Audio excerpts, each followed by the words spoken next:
All home games have been covered, and about 90% of all away games have been covered. You take all of the sports, that's pretty impressive. And then during the winter, all wrestling wrestling tournaments were also covered. So when we talk about a comprehensive sports medicine program, not only does it involve the entire team and physicians in the hospital, whatever, that take care of it, but it's also looking at we're trying to provide as much service to as many sport athletes as possible. So I think that's great kudos to Portneuf and their commitment to this program. So we're very excited about it, and Britt will talk more about some of the reasons why putting 2 people on board was important. The other part of my job here today is that we want to look at some concussion updates. Britt's going to go over the specific numbers, and I think you have that in your packet. Number one, our concussion program essentially follows the lines of big concussion medical centers from UCLA, University of Michigan, Cleveland Clinic, and of course, University of Pittsburgh Medical Center. So we're parallel with those. Obviously, we don't have as large a staff. Some of those people see, some of those clinics like UPMC will take care of 19,000 concussion patients a year. And we're going, whew, that's a lot of people. And I'm fretting on 200. So I can understand the volume. The thing that has been changing over the last year, and really they're hinting in terms of treatment strategies. What do we do once they have a concussion? And the treatment strategies we've used in the past have been working relatively well, but they're modifying. They're currently doing some studies. Those studies will be released next time we go to Big Sky Sports Medicine Conference in February. And the preliminary studies they're leading us into a direction right now, and we've tried to implement that as much as possible in terms of the tidbits of info that they've provided with us. And so primarily, starting off is to achieve normal daily routines as quickly as possible. And this is what I was kind of talking with Doug a little bit earlier here, saying this is going to require more intense school involvement in order to help out with these treatment strategies. And it could be, what they basically found is that if we take the old way of doing this was go sit in a dark room for 2 weeks, or when you come out when you feel better, and we'll see what happens. And what they've shown in the studies, those people who have this subdued schedule, daily routine schedule, have much more difficulty in the recovery, and the recovery is protracted over an enormously larger time than those who we start, let's get up and get going again. So that's going to take a considerable amount of modifications, paying attention, monitoring by the school. The high schools are easy because we have athletic trainers who can always help out in modifying some of the routines. So it's whether it's going every other day, mornings only, or modifications with you go to each class for 15 minutes, we work your way up to 20 minutes, and it's just a progressive process.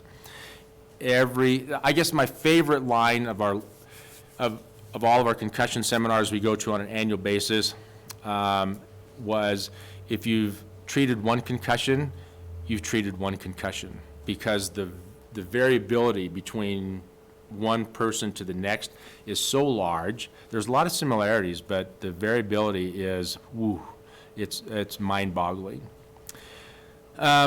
We start physical therapy early, and we've been, over the last year, we started early counseling with these people. Primarily, it's life coaching. So as the adolescent patient, they have difficulty in figuring out who they are and how they fit in time and space in the universe. And so this life coaching then kind of helps them figure out who they are and how they work. So it's not, and we always tell people, okay, we want to send you to counseling, but it's not because you have lost it and you need all these big medicines and all that type of stuff. This is something just to help you keep things in place. We are treating more and more adolescents with a history of anxiety and depression. And so we have to jump on that early, because if we don't get them squared and on the right track, then they can go in this downward spiral. And by the time a number of people notice that we're having a problem, or that person's having a problem, then we have a lot of catch up to do. No, we refer those out to, to specific counselors. And is that specifically related to their concussion? Or it's primarily getting their anxiety under control. If they've already had depression before, then we jump on that to make sure that any of the problems that come with depression don't start creeping in. So there is a lot of statistical information on there that whether you have or had depression prior to the concussion, the chances of you going into a depressed state after that injury is very high. So if you've already had depression, then we want to jump on that much earlier to prevent any downward spiral. We want to get them with physical exertion as early as possible. Sometimes that's just simply going for a walk around the block. If they are an athlete, then we try to have very subdued involvement with their team. And typically that's monitored by their physical therapist and then also the athletic trainers in the school. One of the amazing things that we implemented this year was follow-up evaluations at the 4-month and then 1 year post-injury. And this is with every concussion patient that our ATs have seen in the schools. What we found regionally, and let's do this, what happened on a regional basis, where there are several concussion folks from 5 years, 2 years, 6 months, who all of a sudden are suicidal, cannot function in society, have humongous amounts of PTSD and anxiety. And we went, oh no, we must be missing something. And so we're going to, the nice thing is Smitty's going to end up, as part of the university, redoing the Center for Sports Concussion Center at ISU, going to revamp a lot of their protocols and policies in terms of how we follow up on concussions.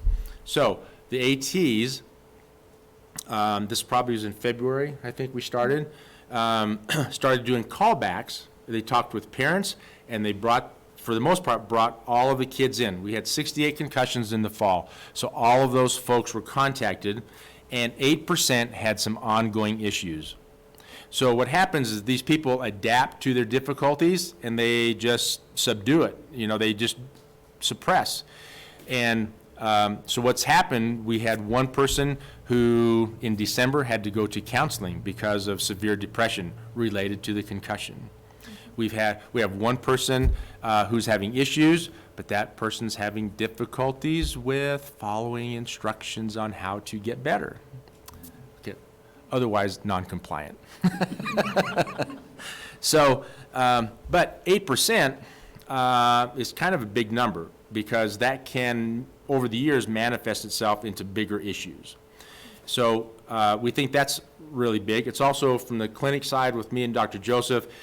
We know, and we warn all of our patients, we're going to have some form of contact with you in 6 months, a year, probably a year and a half after we release you from our care, just to make sure that they're doing okay. So that in and of itself, we went, oh no, this is not good. And that's what we don't want to miss, is any problems with, long-term problems with any of these concussion athletes. So items to consider: one is to work with district administration. Right, I forewarned Doug that I said, here's what we're going to do. No, that we need to probably make sure that our strategies that we're going to be applying from the clinic side, the athletic training room side, matches the district concussion protocols. And then, do we need to assign a lead person in every building, every school building, who is the contact person from, like a physician to that individual in order to manage the concussion. They will help disseminate, what am I saying? Disseminate that information to all of the teachers for that particular individual, so that we have, when academic accommodation plans are done, then we have the ability then to track. That one person can track that person. They can meet with the teachers individually or as a team and make sure that everybody's on board to help that individual. Sometimes modification to course enrollment. We had a couple new concussion patients in the clinic in this last week, and we're going, oh boy, we're right at the end of the school year. Thank goodness you guys are all sophomores or freshmen, because we have time to make up if we have to drop a class. So that could involve, some schools will say, we'll freeze the grades from your date of injury, and we'll see what happens after that point. But we just want to make sure that everything across the board is equally applied at all levels of the educational system here. So timing in the trimester is critical. So we thought that probably what we need to do is have some general administrative at the higher levels. This is what we need to do. How do we, with the protocols that are in line, how can we tear this down out to the buildings? And then probably it's time to update the general faculty and staff on the needs for concussion modifications for these individuals. What are the resources? How can either the counselors at the school help out? Are there the school psychologists? How much can they be involved with the injury? All right. We just want to have as many resources available, so if a kid has a problem, anybody can start the process to get that individual help right off the bat. And then the educational component, then we just simply better define the role of the teachers, counselors, and admin throughout this process. How's that for a bunch of ideas?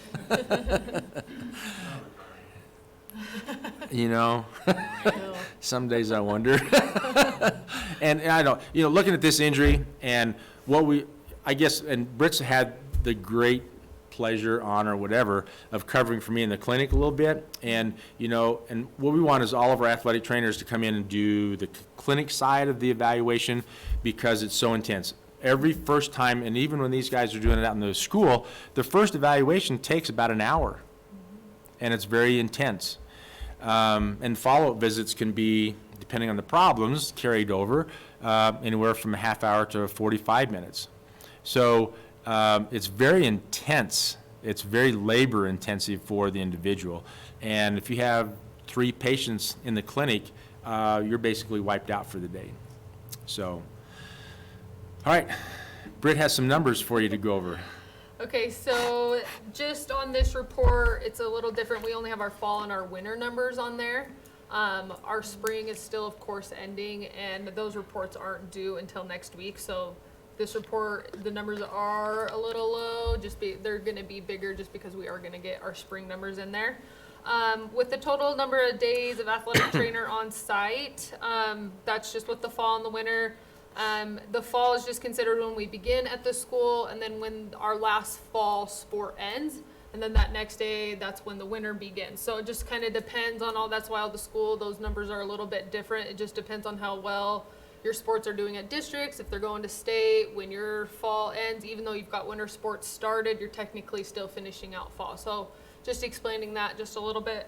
Then the exposures, that's just how often, just depending on the days on site and the number of athletes we have. So we have that potential to see that many athletes because we are around them every day, all their practices going on in the days that we're reporting to the school. Most often we're at the school Monday to Saturday. It just kind of depends on the week, what our events are on Saturdays, if their practices on Saturdays, and each school is different for that.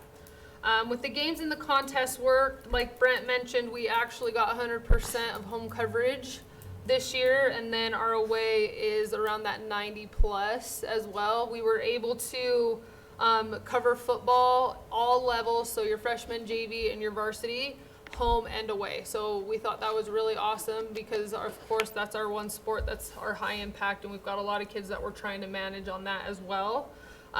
With our soccer, we were able to travel more because we had 2 full-time athletic trainers. So now we had this opportunity where we could provide more coverage because there are certain schools, especially, at Century, where we go over to Twin Falls area, and some of those schools don't have coverage. So it's nice that our kids are having access to medical care at all times.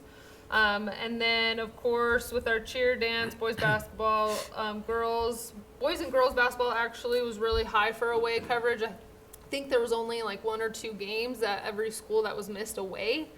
So we thought that was really awesome. We were able to travel with them and really be with them. We built better connections, and all of our teams and our coaches really trusted us more and got to know all of the new ones that we have this year. And then wrestling was awesome as well, where we covered all of our home and away, but we also traveled every weekend with our wrestling team, just switching on and off between the two full-time ATs and going to all the tournaments that are away that they travel to, besides our one home one, which is the Fleshman tournament. So we thought that was pretty awesome. I think the big thing on this report to point out is the athlete contact. So that's how many times we came into contact with an athlete.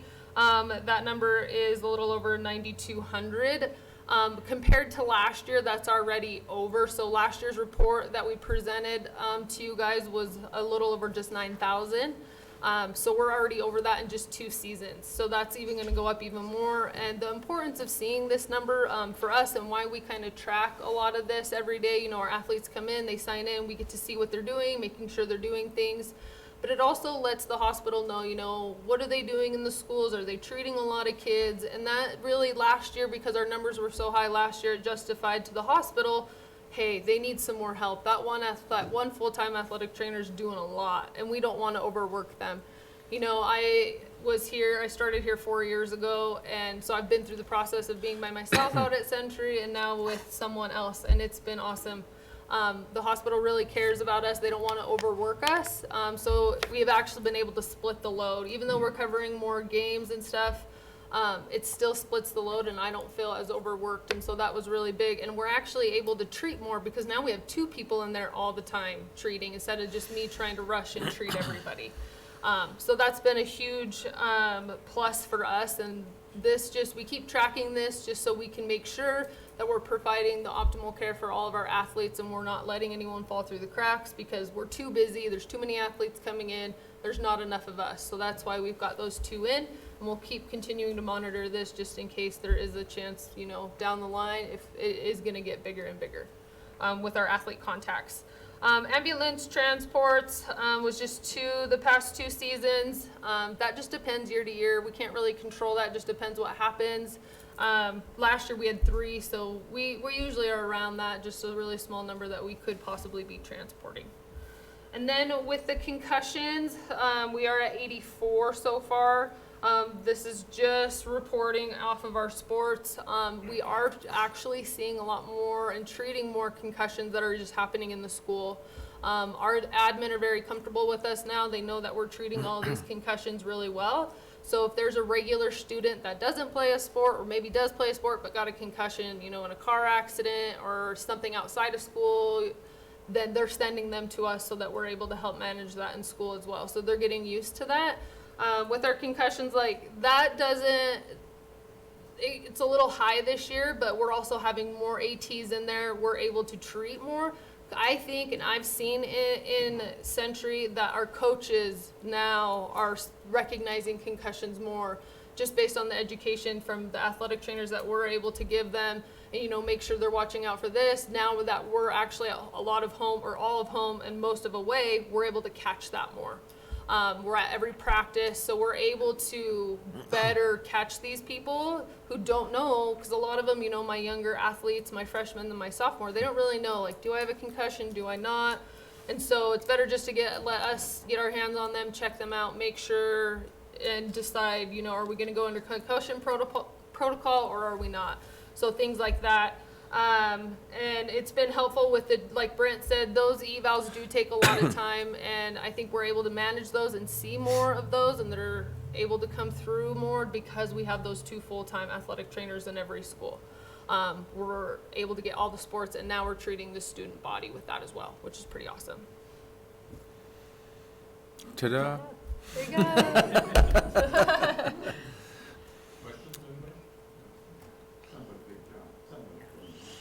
There's a lot of moving parts to all of this.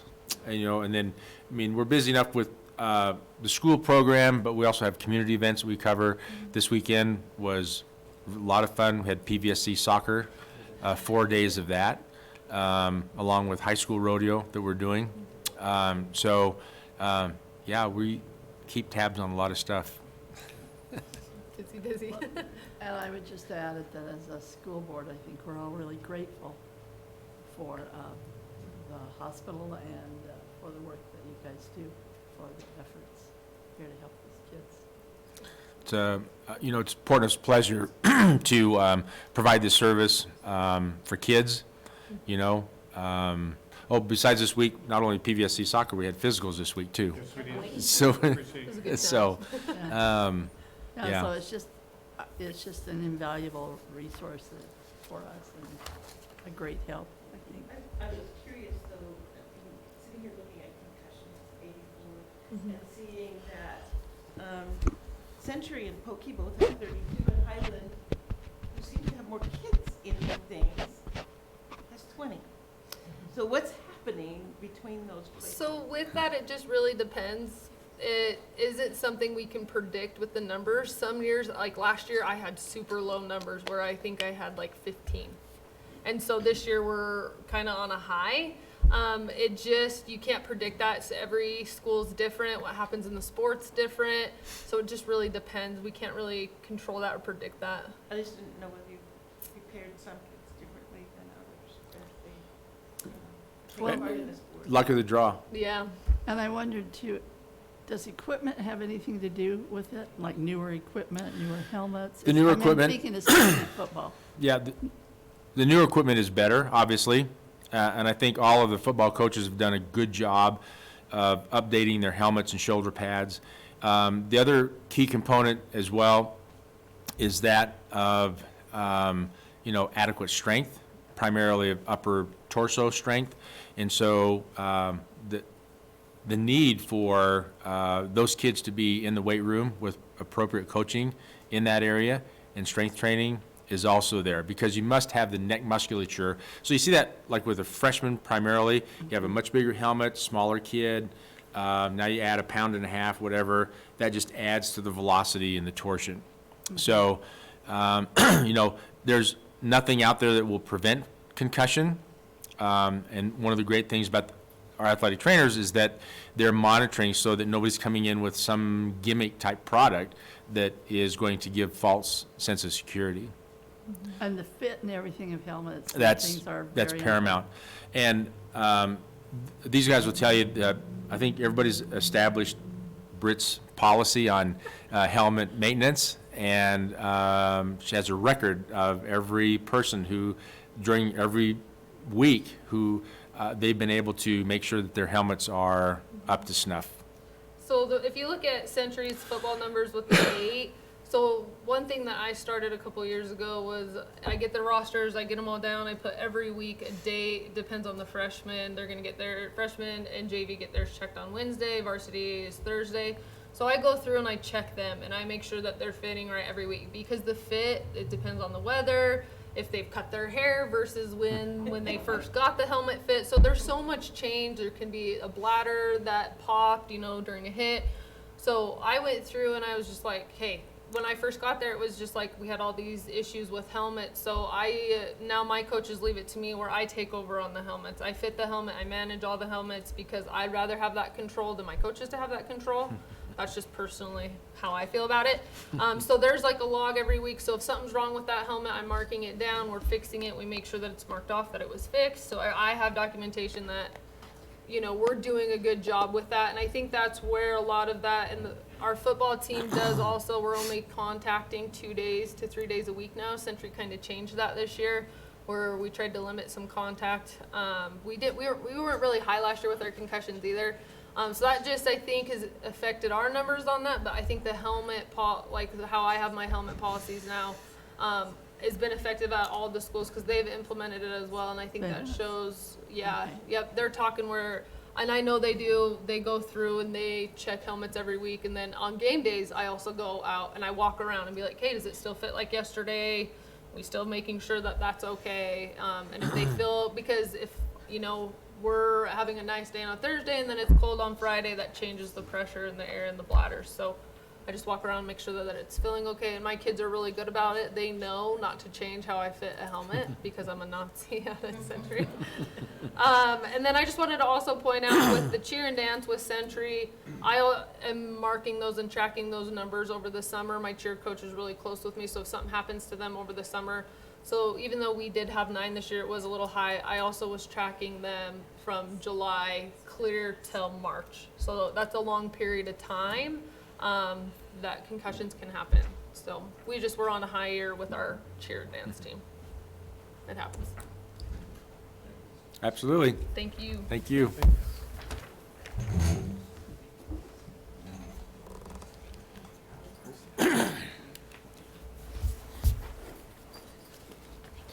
Thank you. Thank you.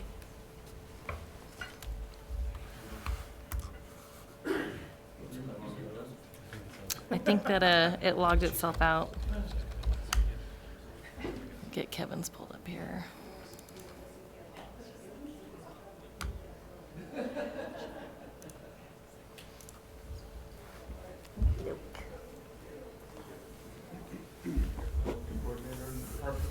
All right, all I'm going to do is make a quick introduction and let Kevin take it from there. But, you know, Mr. Matson, we were over in Boise, what, a month ago, less than a month ago. And it was Kevin's first day on the job, and we were having that discussion about, I'm glad we were able to pull somebody out of our own ranks to put in that position. So Kevin has come up through the ranks. Did you start out as a Computer repair tech? technician. And he's been serving under Joel Berkman as our network engineer, and they both have done a tremendous job. And so we're very excited to have Joel, or I should say Joel, Kevin replacing Joel, and he's going to do a fabulous job as well. And so with that, he's going to take a little bit of time and talk to you about his department. And well, actually, it's going to be a little report on yours and Joel's department this time around. Yeah. And so with that, I'll turn the time over to him and let him go from there. Thank you. Go for it, Kevin. So I just kind of want to preface this. If I talk too much jargon, let me know. I've been doing networking for so long that it's really hard for me to shift to the not talking jargon. So if something doesn't make sense, just tell me. I'll explain it. And I'd really love for questions. So if you have questions on anything, I'll explain whatever you want. I'm really excited about technology, so I love to talk about it. I kind of just wanted to change Joel's presentation this year a little bit to discuss my vision of technology. I don't feel like technology's had a really strong vision, and I really want everybody to know where I want to take technology and what I see us doing. And my big thing is a unified experience for all of our learners and our staff. I want the elementary student to have the same good experience as our high school students. In the past, you know, we've been working towards that goal, and I'd really like that to be something that we focus on. I'd like to see visibility into technology plans and projects. I feel like a lot of times the district office isn't really sure what technology is doing and what we're working on, and I really want to work to make sure that everybody understands what technology is doing, where we're going, where we need assistance, and really help get us that direction. I also want to work with all directors to better understand our students' needs. Same kind of problem, technology, we make decisions in a bubble. You know, we exist inside this little IT nerdy universe, and we don't get a lot of other information from other people and different viewpoints. So I really want to make sure that that's really important for us. And then my big thing is transform technology from a cost center to a partner in education. I'd like to see us really be involved in educating our students, and not just them, but educating our staff to use technology in the classroom and have really strong use of technology. So that's kind of my vision. This is our current breakout of our personnel. So I'm the new coordinator. We have replaced myself with Edward Bryson. we have 3 application specialists now. I just hired them yesterday to replace Edward. We have Eric Salce, Ryan Roseborough, and Alex Hinrichs. Those are our application specialists. This year, we've also had the pleasure to sort of add some new positions inside of technology. So we've added the IT security analyst, and we promoted Anna Cash to that position. So really, that position is going to be trying to protect the district from any kind of security breaches and you know, having PIA go out to the district, and we're really just trying to make sure that we're protecting ourselves as much as we can. Personal identifiable information, or basically it's student information. And then we changed Kerry Tonks's title to ITS Communications Engineer. So he's primarily over our VoIP system and fax and that type of stuff. And then we added this year the ITS Database Manager, and we promoted Michael Lopez to that position. So that position has primarily been dealing with all of our data. I mean, the district has an insane amount of data, from student data to asset data, and making all that stuff talk together and really doing a great job. And then we have our technology training specialist, Dreama Carnorley and Janelle Arvis. And then I have my computer repair supervisor, Dory Dunn, and my computer repair technician, so Alex Henrik shouldn't be on there. Edgar Enriquez, Nathan Portman, Travis Hopkins, Anthony Bosquez, and Stony Burt. So, and then just as far as statistics, we manage a very large number of devices. So just in Windows PCs, we have 3,500 Windows desktops and laptops in the district, which that number has actually been shrinking. Since when I initially started, we had over 6,000 devices, but that has really been shifting. As education has shifted, we've switched to Chrome devices. So as you can see there, we have 14,500 Chrome devices. I mean, that's a huge device shift, and it's also been a big shift in the classroom where we've seen more people going that direction. And I think it's a really great shift as more students are getting access to more devices and more time with those devices. So I think that's been great. We have 2,100 iPads, 500 printers. I don't know how accurate that is. That number changes all the time. 800 projectors and 300 interactive boards. We're kind of shifting from projectors and interactive boards to interactive displays. That's kind of been one of the big pushes we're making over the next couple of years. What's the difference? So an interactive display is a television display. It doesn't have the added piece of a projector. It's simply just a television that we put on the wall. And the beauty of that is they have longer lifespans. So we have to replace them less. You know, the projector, you've got to replace the bulbs, and those burn out pretty regularly. But with just a straight display, they have usually about a 10-year warranty. So the initial investment is a little bit more, but the long-term cost is substantially less.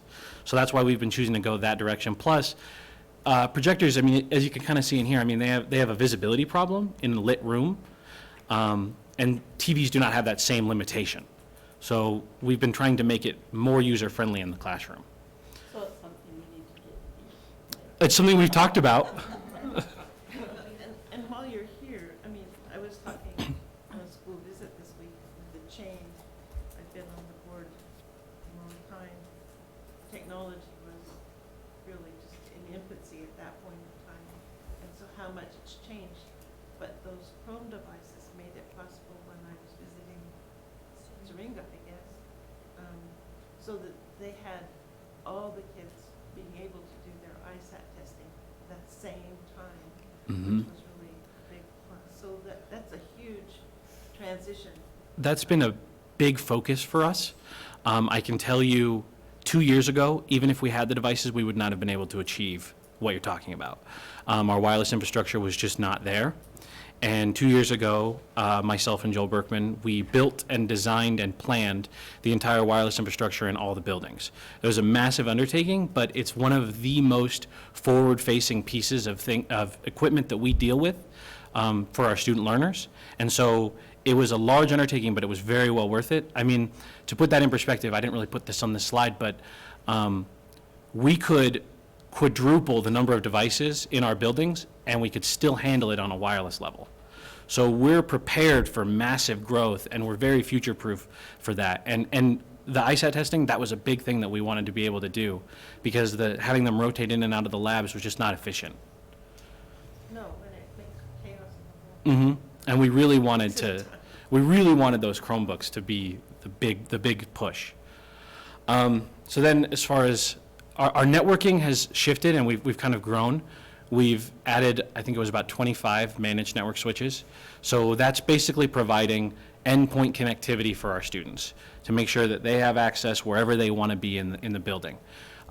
We're up another 10 in UPSs, which they provide power when the power goes out. So they allow for critical services such as like the phones to stay up and functioning, and like our alarms and stuff to continue to function even when the power's out. So you'll notice some of these other numbers have kind of changed. We're down to 20 physical servers. Last year we still had like 30 or 40.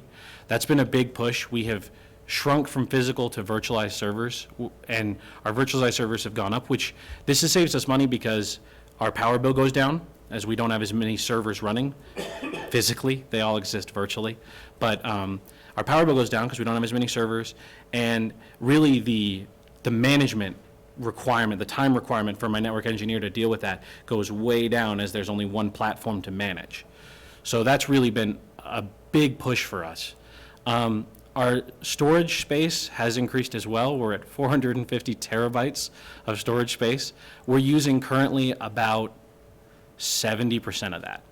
I mean, so we have a lot of storage and we have a lot of data out there. Kevin, can you talk a little bit about the backup plan that Yes. we have in place? I kind of glanced through a few slides, but I don't see it yet. So are you talking specifically the backup plan for our data? Yes. Yes. Yeah. So we've taken our entire backup infrastructure and drastically shifted it. 3 years ago, we only had one backup of everything, and it was located at our Technology Service Center, which is across from the maintenance building. Now I have 9 backups of everything. So I have one box in here that does a backup and it does 3 times redundant backups. It replicates to Technology Service Center, where it then replicates to Century High School. I kind of viewed it as if all 3 of those buildings exploded tomorrow, well, we've got bigger problems. But really, we've got 3 backups of that data, and then we also have cloud backups. So all of our data we're very well protected. And that's everything. So that's our virtual servers, that is Infinite Campus, our Infinite Campus databases. It's also all of our file shares. Everything is backed up 9 times. So we're in a really good place there. I mean, not even Boise was doing what we're doing when I spoke with them at IETA this year. What about our Apex? Apex is the same thing. Okay, good. Yeah. Apex is also encrypted. So that backup is encrypted everywhere it goes, because that one has a lot of important information, and I didn't want to risk that possibly being exposed to someone getting that backup specifically. So Infinite Campus is also encrypted. So, and we monitor that stuff. We also do regular backup checks. So something a lot of places don't do is they'll back up and they just go, oh, our backups are good. We check our backups once every 3 months. So we log in and we do essentially what's called the disaster recovery plan, and we make sure that when we roll it back up, it all comes back up correctly. Yeah, I mean, if you want me to put in how big a terabyte is, it's a lot. I mean, 7 million Word documents, it's a lot of space. So, I mean, the amount we're moving, I also didn't put this on here, but I really, sorry, this was Joel's PowerPoint, and I was just like really had to pick this up and figure it out. But, I mean, I want to point out that the amount of data we move on our wireless network, it's crazy. We're moving almost 2 terabytes a day, just in data. I mean, that's impressive. And then right now we're at a 20 gigabit fiber connection to our data center, which is here. Our primary data center resides here. We have a 10 gigabit fiber connection to the Technology Service Center. And then our high schools have 2 gigabits per second, and all of our other schools have 1 gigabit per second. So that's something that we're hoping to expand in the coming years, increasing our high schools from 2 to maybe 5 gigabits per second, as we're starting to see them top out. I mean, they're pushing 2 gigabits constant, and so we're going to need to expand that out more at the high schools and the elementaries. They don't push that as much, but again, it all comes back to that explosion of Chrome devices. We're just pushing more traffic than we've ever seen. But are particular programs partly the cause of that? Some of it, but it's also just the number of students. I mean, where we have so many more of our learners engaged in using these devices and getting online resources for their education, it's just increasing that amount. Because it used to be, when you think about it, just even 3 years ago, people would schedule a computer lab and they would use that computer lab. And that was really the only technology device being utilized in a classroom. Well, now we could have some of these elementaries have almost a Chromebook cart per classroom. So, they could all be on at the same time. So just the amount of data getting pushed is just exponentially increasing. So then our external internet traffic, currently we're pushing 1.25 terabytes transferred daily. But to put that in perspective, when almost 2 terabytes of that is strictly wireless, and that's almost exclusively Chromebooks, that's a big percentage of that is just Chromebooks. So I think that our initiatives to transfer to Chromebooks are really succeeding. Like, we're really seeing adoption and people utilizing it. And then our internal traffic, so that means from school to school or school to the education center, we see 25 terabytes transferred. So that's people accessing our internal resources or, doing file shares, things like that. So that's a lot of traffic that we move daily. And again, I think I talk about this later, so I'll hold off. This is our normal email kind of breakdown of what we see in a given day.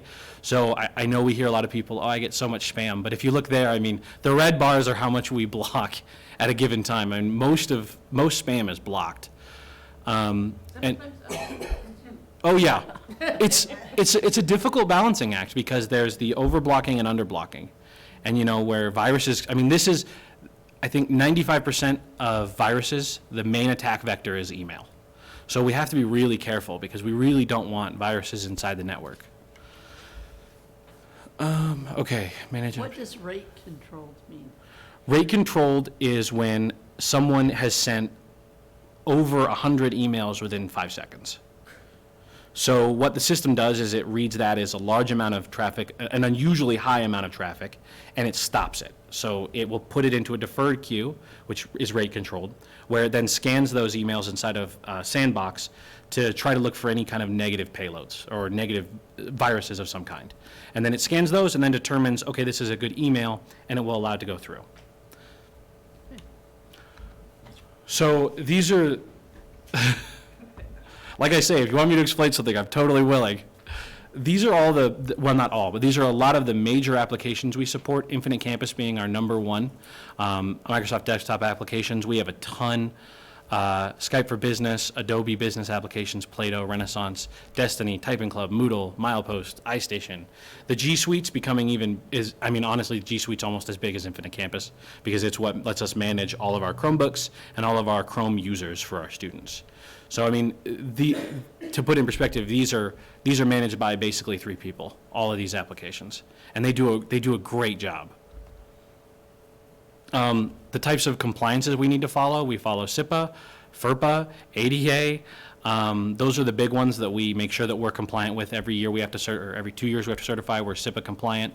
And then we also kind of have to follow HIPAA a little bit, just in terms of we have some medical data from students.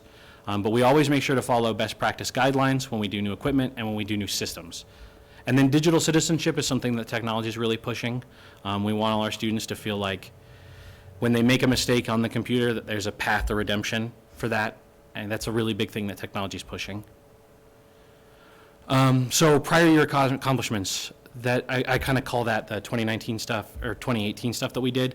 Our new virtual environment infrastructure is infinitely more scalable than what we had.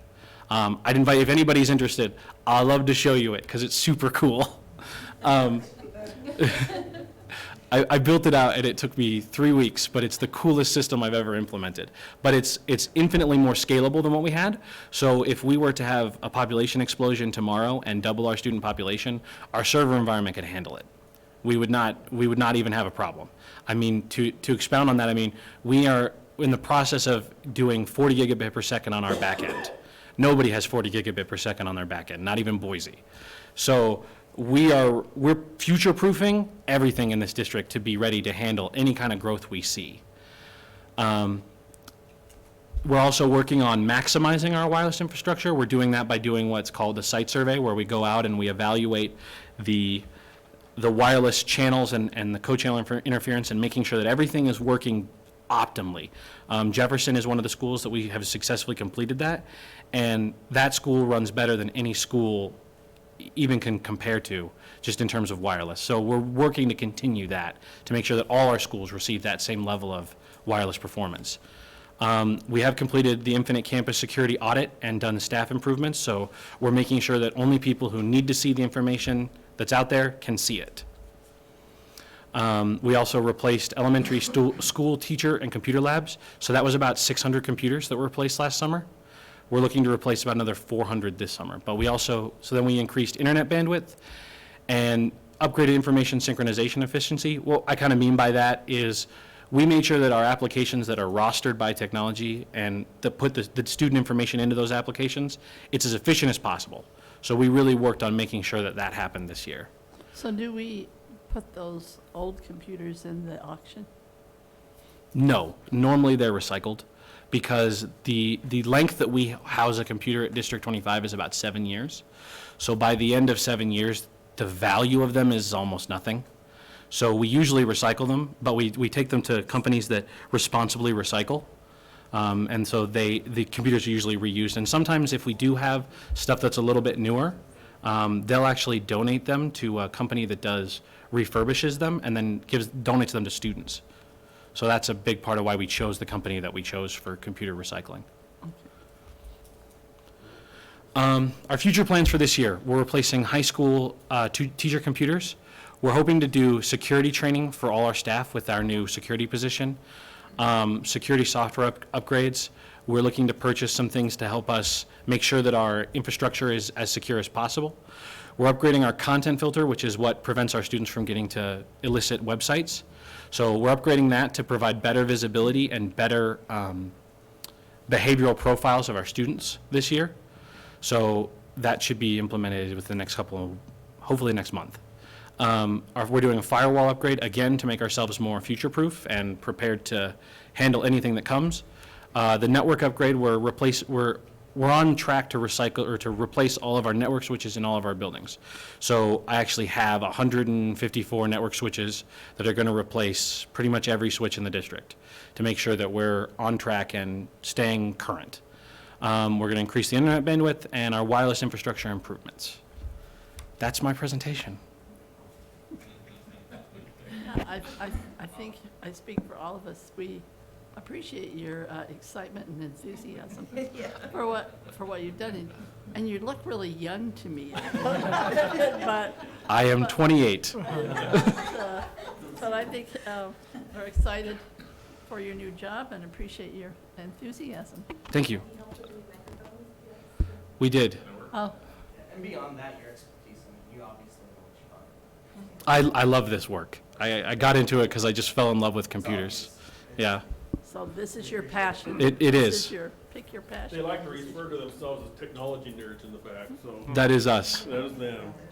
So, Hey, Kevin, just one thing that I didn't see on future, but I know you and I talked about it, and then I saw some notes from the Instructional Technology Committee. Yes. But is there a certain point where you would like to see us get to one-to-one? Are you Yes. presenting that as pros and cons and letting the committee? So Look I at that. brought that up to the Instructional Technology Committee for bringing us to one-to-one. I mean, at this point, we have 14,500 Chrome devices, and we only have like 12,000 or 13,000 students.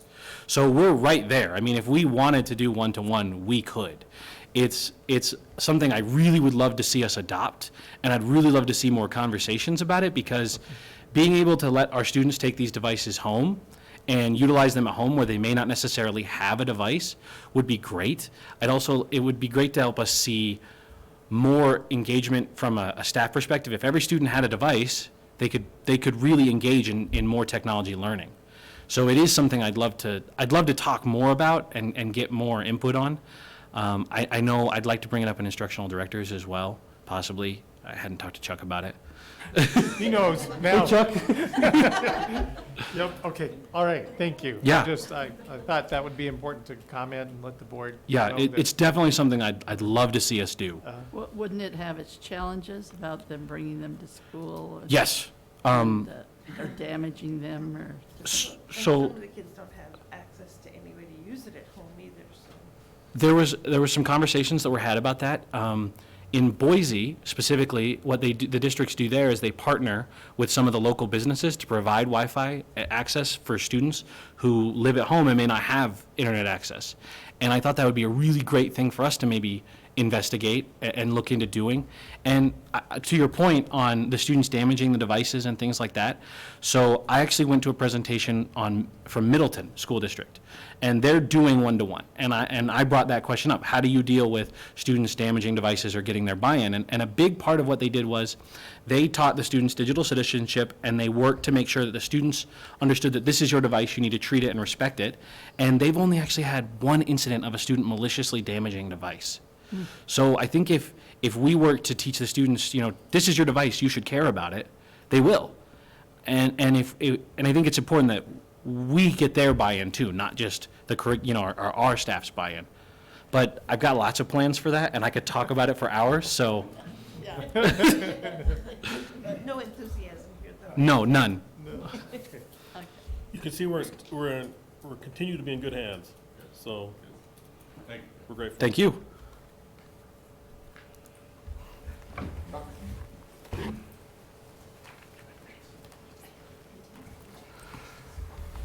Good afternoon. So you can see Kevin and his team has really positioned us very well to advance instructional technology within the district, and he and his team really is to be commended for the job that they do.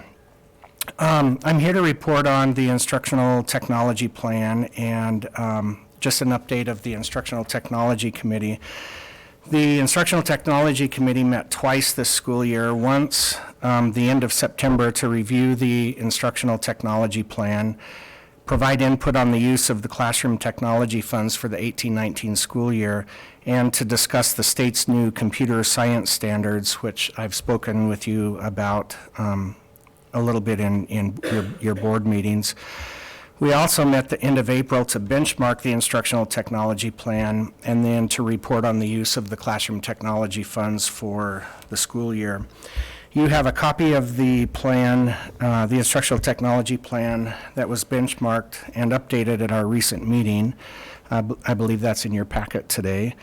And rather than go through the document page by page, I'd just like to highlight a few things, if that's okay with you.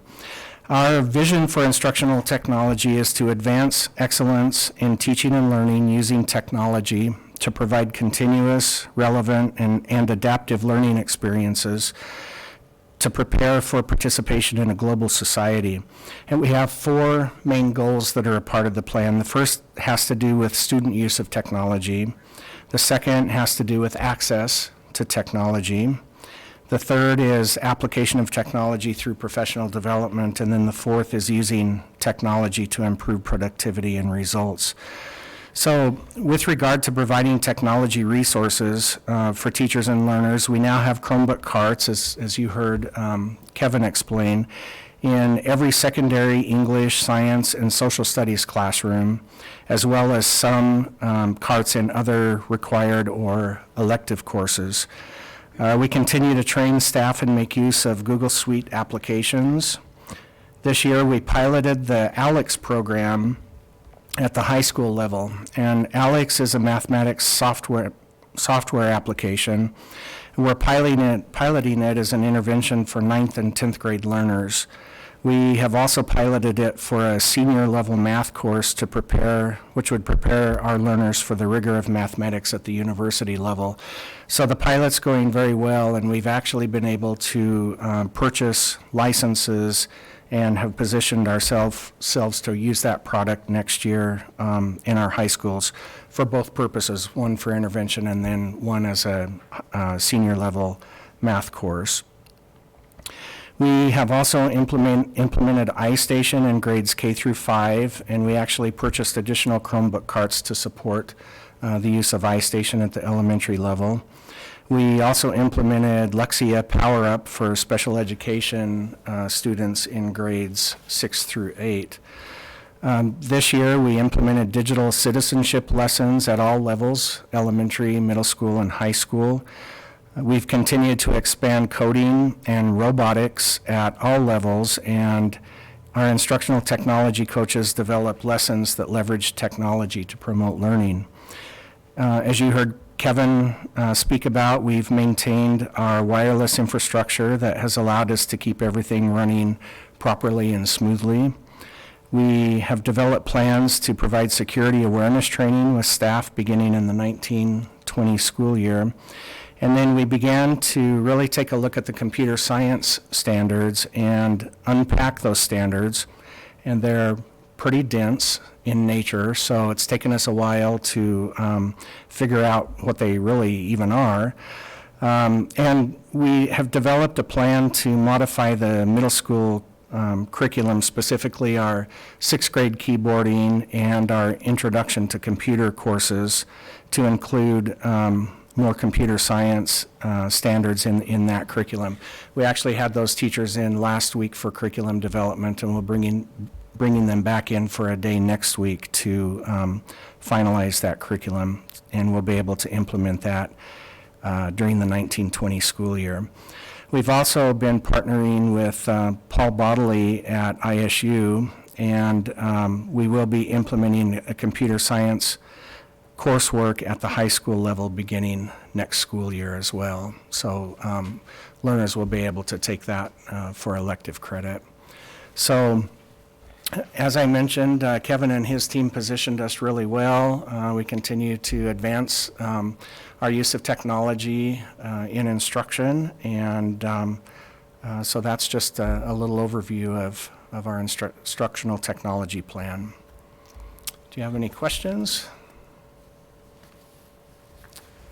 All right, thank you.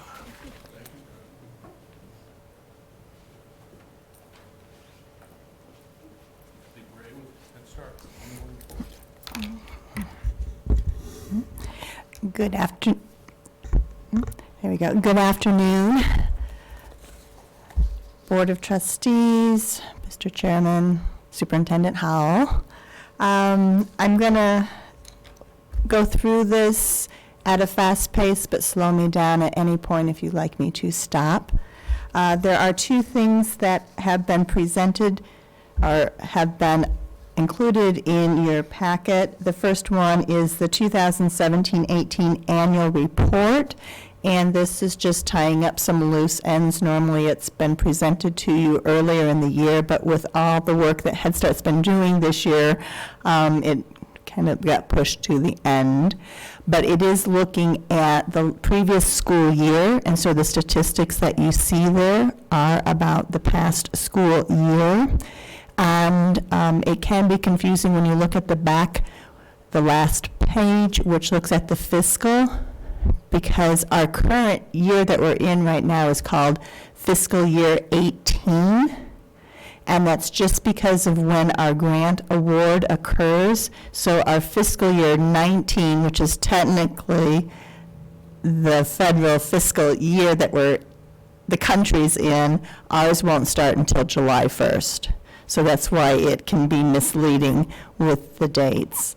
Are there any questions on the annual report? Our goal this year was to try to streamline it so it was easier to read and really try to put forth the critical information that would be important for anyone if they were interested in Head Start. I just thought the statistics about the kids that you serve were very interesting, you know, and the family breakdowns. And I saw where you had 14 that are homeless, you know, and so it's just kind of a touching thing to see the kids that you work with and the good things you do. Yeah, it's a hard job to do, but the staff that we have are those that are fully committed, and we are seeing some of those numbers increase from year to year, which lets us know more of what we need to focus on. Okay. Any other comments or questions? Okay. Then each year we are charged to present the board with training on ERSI, which is eligibility, recruitment, selection, enrollment, and attendance. There is basically nothing new in ERSI as far as regulations go. So basically, who we serve are still those children within the school district boundaries. They have to be at least 3 years old on or before September 1st. Most of our family's income is at or below 100% of the federal poverty guidelines. And I do have this year's brochures, which I'll give to Ms. Johnson to pass around. We do also enroll some children up to 130%, which is permissible, and typically those will be children on disabilities. As you mentioned, we have some categorically eligibleness due to homelessness, foster care, or families receiving TANF. Under recruitment, we use a variety of methods, though our number one mean of finding families is word of mouth. So a lot of our families will go and talk to people that they know. But you'll see things such as brochures, reader boards, publication in school district newsletters, TV, radio, Facebook. We're trying every avenue we can find to get the word out. We anticipate that at least for the next couple of years, we will continue to see similar families applying for our program until the word is out there that we have transportation. And once that becomes more common knowledge, we will probably see a slightly different makeup of families applying to our program, which I think will see families with some even greater needs. So far, application-wise, we have 159 what we call yellow cards, so people who've called in to do applications, and as of last week, we had 64 of those completed. So we are working very diligently through April and May to get the applications done. When they come in to do their application, it takes about an hour. We let them know items that they have to bring with them. Of course, proof of income is very key because other than age, that is the other qualifier for being eligible for Head Start. And that is something that all of our family advocates are trained upon twice a year. To make sure that they're very familiar with the regulations so that no one's income will be miscalculated. If we have questions, we call our regional office to make sure that we are interpreting that information correctly. This is the one category that for a board you need to be aware of, because if there is any representation of a family's income, and that was knowingly done on the program's part, it puts the program, liable. So we make sure that that does not happen, and we hope, and families sign off that they're being truthful, but it's based on the family's word. We are finding more families who are, at one time were an intact family, are now a 2-unit family. So it's getting a little bit more challenging, and just when you think you've heard every scenario, we have new ones coming up, and so it's getting quite interesting. Once each staff has gone through, and then we have our family services manager also double check all of the applications. We determine that the child is indeed eligible for the program.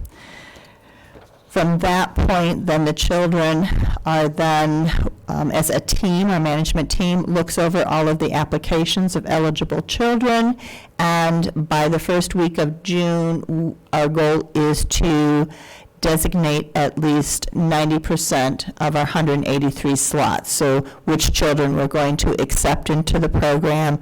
There is the selection criteria that you have seen earlier in the year that looks to point the families, and those with the higher points, thus the greatest need, are the families that are enrolled first. So we usually leave about 10% of the slots open, because often as the school year begins, we get inundated with lots of phone calls saying, oh, I should be thinking about my preschooler, can I get them enrolled? And we said, we'll see. Most of the slots, and this was based on parent recommendations a couple years ago, but when you look at our makeup of families, over 60%, whether it's two-parent or one-parent, are working or going to school. So they needed to know much sooner than August whether their child was going to be in our program, so they could make accommodations, whether rearrange their work schedule or accommodations for childcare outside of Head Start. And that's worked fairly well to help those families. But we know that we have some really high-need families, families who might be homeless, or we do get a lot of foster care referrals in August. So we want to make sure we have slots for them.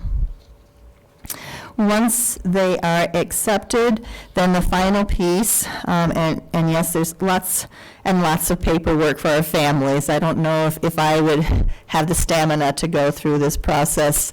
So an hour for the application, then they come back for another hour to do enrollment or intake. And that's where we find out a lot more about the families, their interests, the needs, the children's needs, if there's allergies, if there's health concerns, so we can have everything ready for them for that first day of school. You know, we want to make sure we have all of the food substitutions that they're going to need. We make sure if we need a health plan on a child before they start, that that's in place so we're prepared for any emergency that might occur.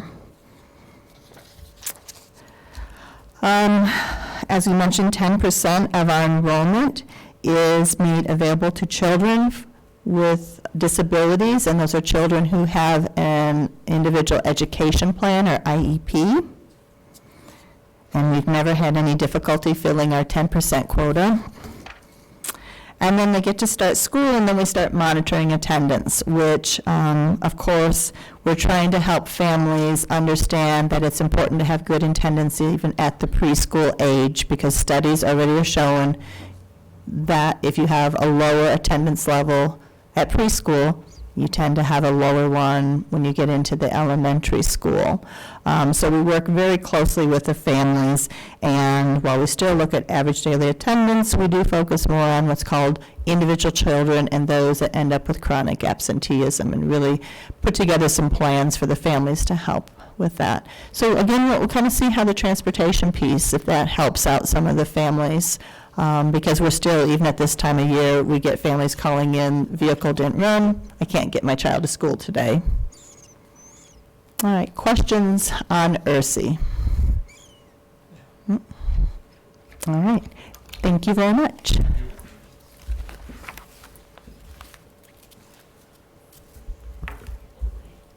Good afternoon. I guess that one isn't working, is it? This Doesn't one matter. is louder. Yeah, Yeah. I can talk loud. I taught school a lot of years. How about that?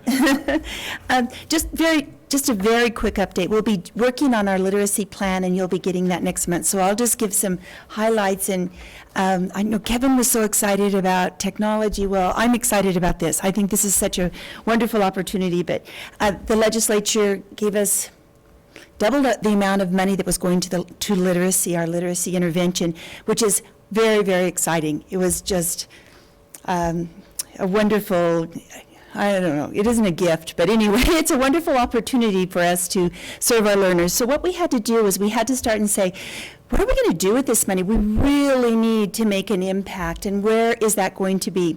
So we came up with this, that we need all-day, everyday kindergarten for students with our greatest needs. So we know that we might need all-day, everyday kindergarten, but right now it's for those with our greatest needs. And you can see from the chart that I put in your packet there, last year we were able to offer 11 full-time intervention classes. So what students would go, our learners would go on one day of kindergarten on Tuesday, Thursday, and then they would go on a Wednesday, Friday to the intervention class, so that they would have all-day, everyday kindergarten at some of our schools. And you'll notice there were 11 classrooms across the district where students had that opportunity. And we wanted to be able to say that it didn't matter. We know that we have students and learners with needs at all of our buildings, and so it doesn't matter where you go. We want those students with the greatest need to be able to have that same opportunity. And so as you add that column up for the 2019-2020 school year, we'll be able to have 25 classrooms across the district that will be full-time kindergarten. So we're excited about that. We're excited about the possibilities. It brings with it a lot of challenges and a lot of what-ifs that we're working through. But we wanted to share that with you as we're working to get those established. And Laura, you are using some of that literacy money to help at Washington too, is that correct? Yeah, we were able to do some shifting around with some others to do that halftime. You're talking about that halftime position that we've added on there in our 3rd and 4th grade. Yep, and what we did is we did some shifting around so that we were able to do that. So to help with that problem that was discussed by the parents. Absolutely. We're ready. They're ready to go. We've hired someone for that halftime, and so what they'll be doing is during the morning core times, they'll be able to split the classes for reading and for math. And Have you been able to visit with those people who attended that board meeting? I did. That concern? After we made the decision to do that, I called all of them, and I've seen a couple of them even since, and they were very appreciative of the efforts that we've made to So hear they their feel concerns. pretty good, or like it's Yep. hopefully a solution for that. Yeah, that is exactly that's the impression that I got, and they were very grateful, and they feel like it's going, and I know that Angela over there has been been meeting with them, they've been doing planning, so we're excited about some of the opportunities, and I know that the parents are too. Right. I mean, I think as a board, we were hoping that something could work out there. And we have it all ready to go. So what we're going to do is we're doing a full 3rd grade classroom and a 4th grade classroom, and then we're doing one classroom that is going to be a 3rd, 4th kind of a combo class. But because we worried about in a combo class, it's hard to teach math and to really give them the attention that they need. So what we did is we were able to hire a halftime person to assist in the morning with that. So I think it's a great plan, and it should really benefit the students there. Thank you. All right. for doing that. Thank you.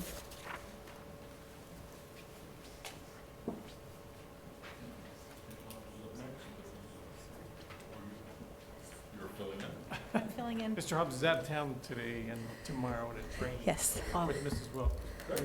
So yes, I'm filling in for Mr. Hobbs today to tell you about a new safety tip line that the state of Idaho is launching this year. It's called See Tell Now, and I want to share with you a little bit about the why, and I'll be brief. But in 2018, the state of Idaho Office of School Safety and Security applied for a tip line grant. The grant provides for the creation and implementation of a safety tip line. It's a way to create confidential way for students, parents, staff, and community members to report concerns regarding their own safety or the safety of others.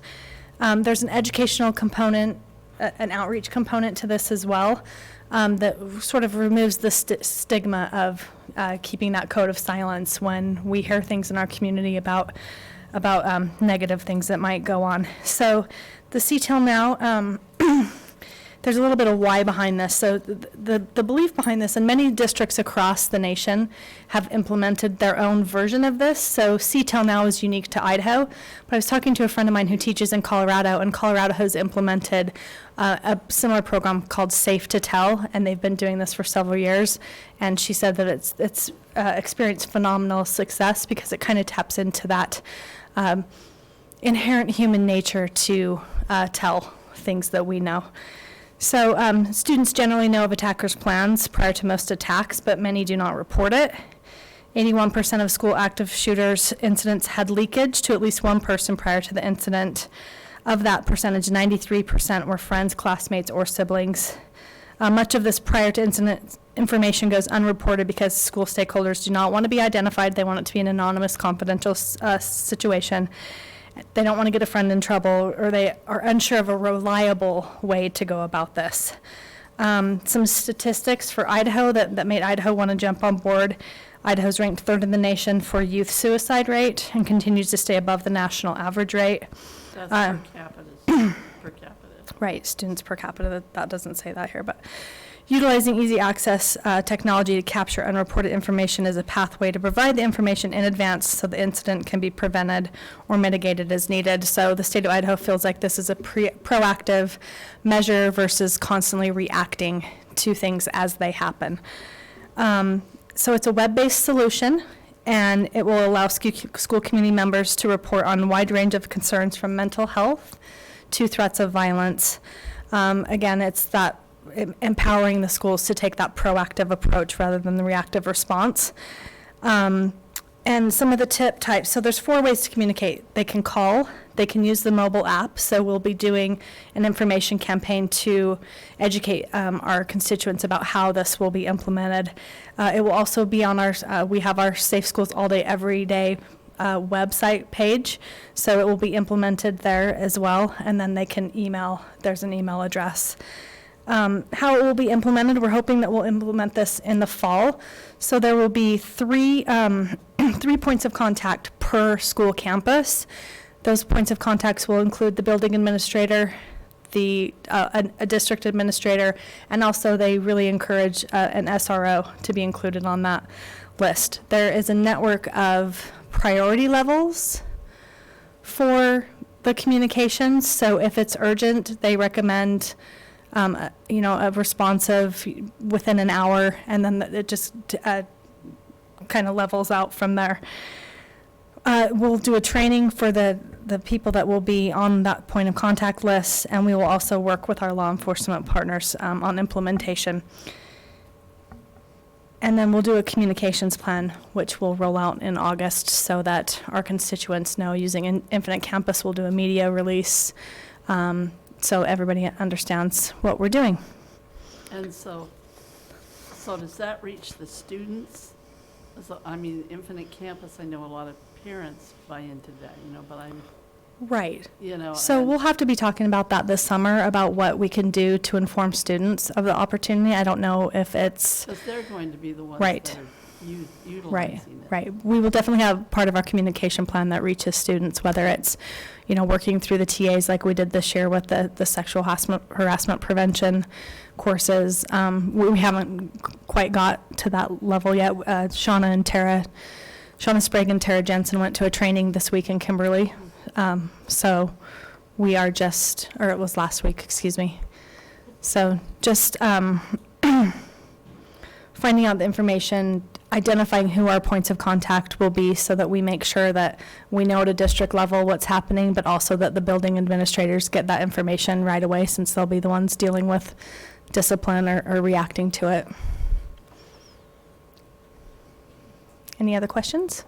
Sounds like a great idea. I think it's wonderful. Yeah, and it's funded by a grant from Yeah. the state of Idaho, so that's important also. They applied for a grant in 2018, and they believe that it will be continued to be funded, whether that's continuing that grant or through the safe, what is that? This initiative, maybe? Right.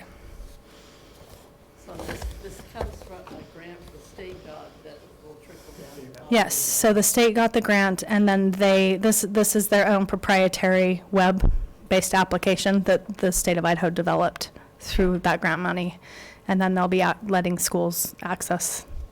So CTEL now, it's not totally just Idaho school districts. My understanding is that there are some school districts in Oregon and regionally that will also be utilizing it.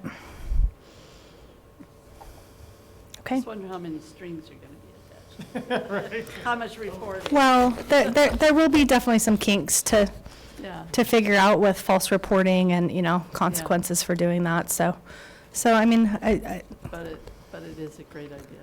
right. Okay, thank you.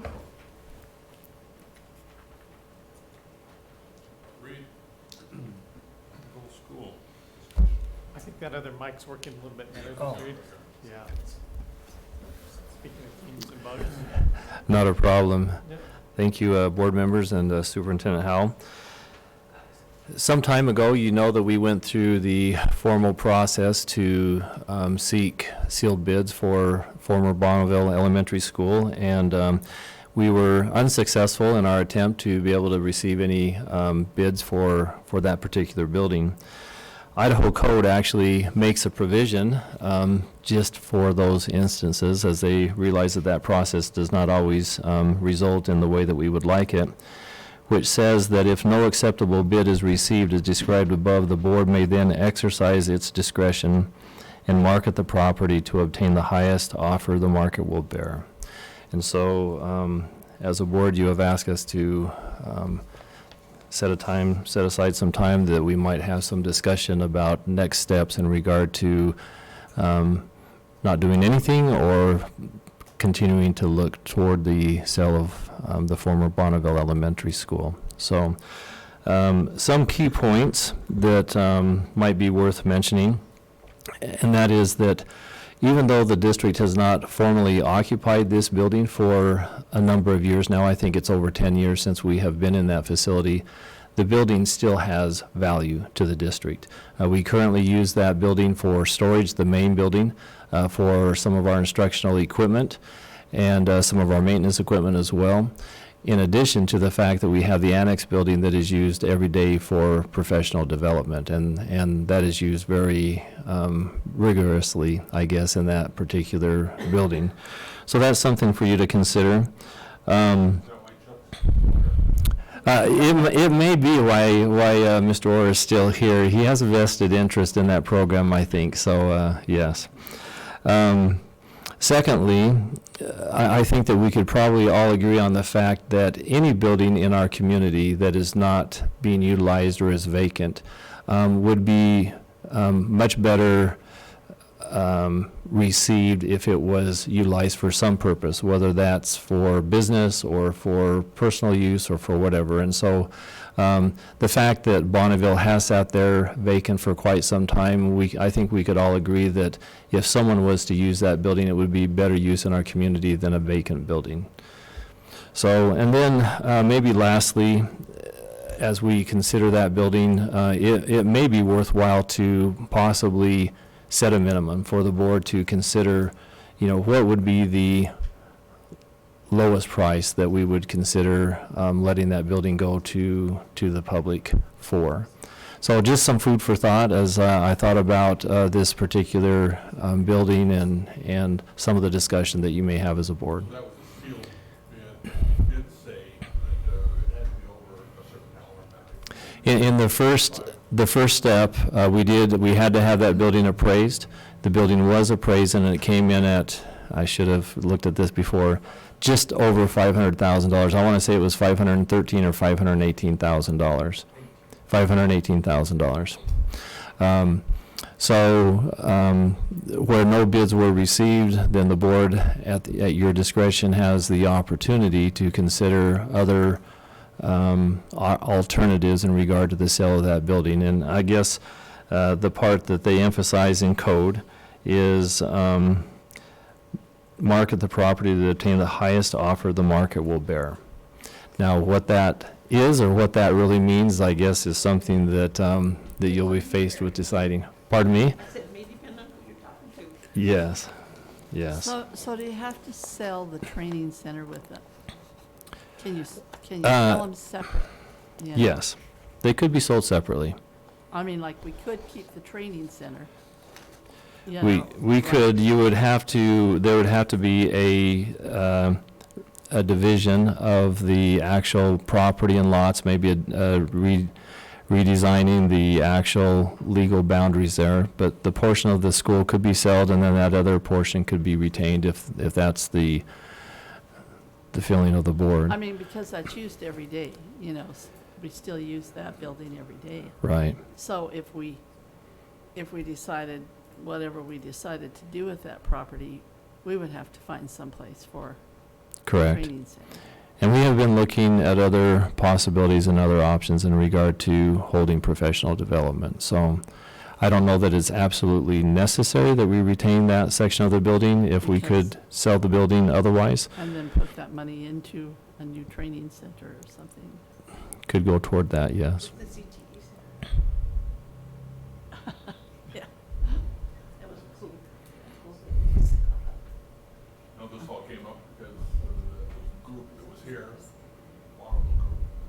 Mm-hmm. We do have a representative in the audience that from, And that's mhm. part of it. Correct. But also, that the city of Pocatello is considering that same group taking over the streets department. And that committee is going to be June 4th to start looking at it. I see. And they might, I don't know what the city would do, but offer workout deals, it might be free, who knows? But at this point in time, and that would be a better facility for them. It's 18,000 square feet, one floor, they could, Mm-hmm. The conversation I've had says no, that's it's not large enough 18,000 square feet? because it's being used with the senior center as well, and they need the boost. Okay, all right, well, that's. Well, and this throws in another aspect of Idaho code, and that is that if a public entity such as our district decided to sell that property, or I don't want to use the word gift, but trade that property or even give that property to another government agency such as a city or a county, that can be done as well, for monetary value or not for monetary value, whatever the board feels is in the best interest of the district and the community, so. Well, you know, when I looked at this in the, what is the name of that group?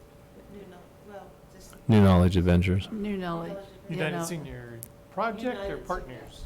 I think. USP is what I recall. Right, and I know they were trying to raise money, you know, to do this, and I think what concerned me the most, I mean, I thought I wasn't opposed to giving to them at a reduced price, you know, or so, I mean, my thought was to give them let them use that, or have that building at a reduced cost, but what concerned me is the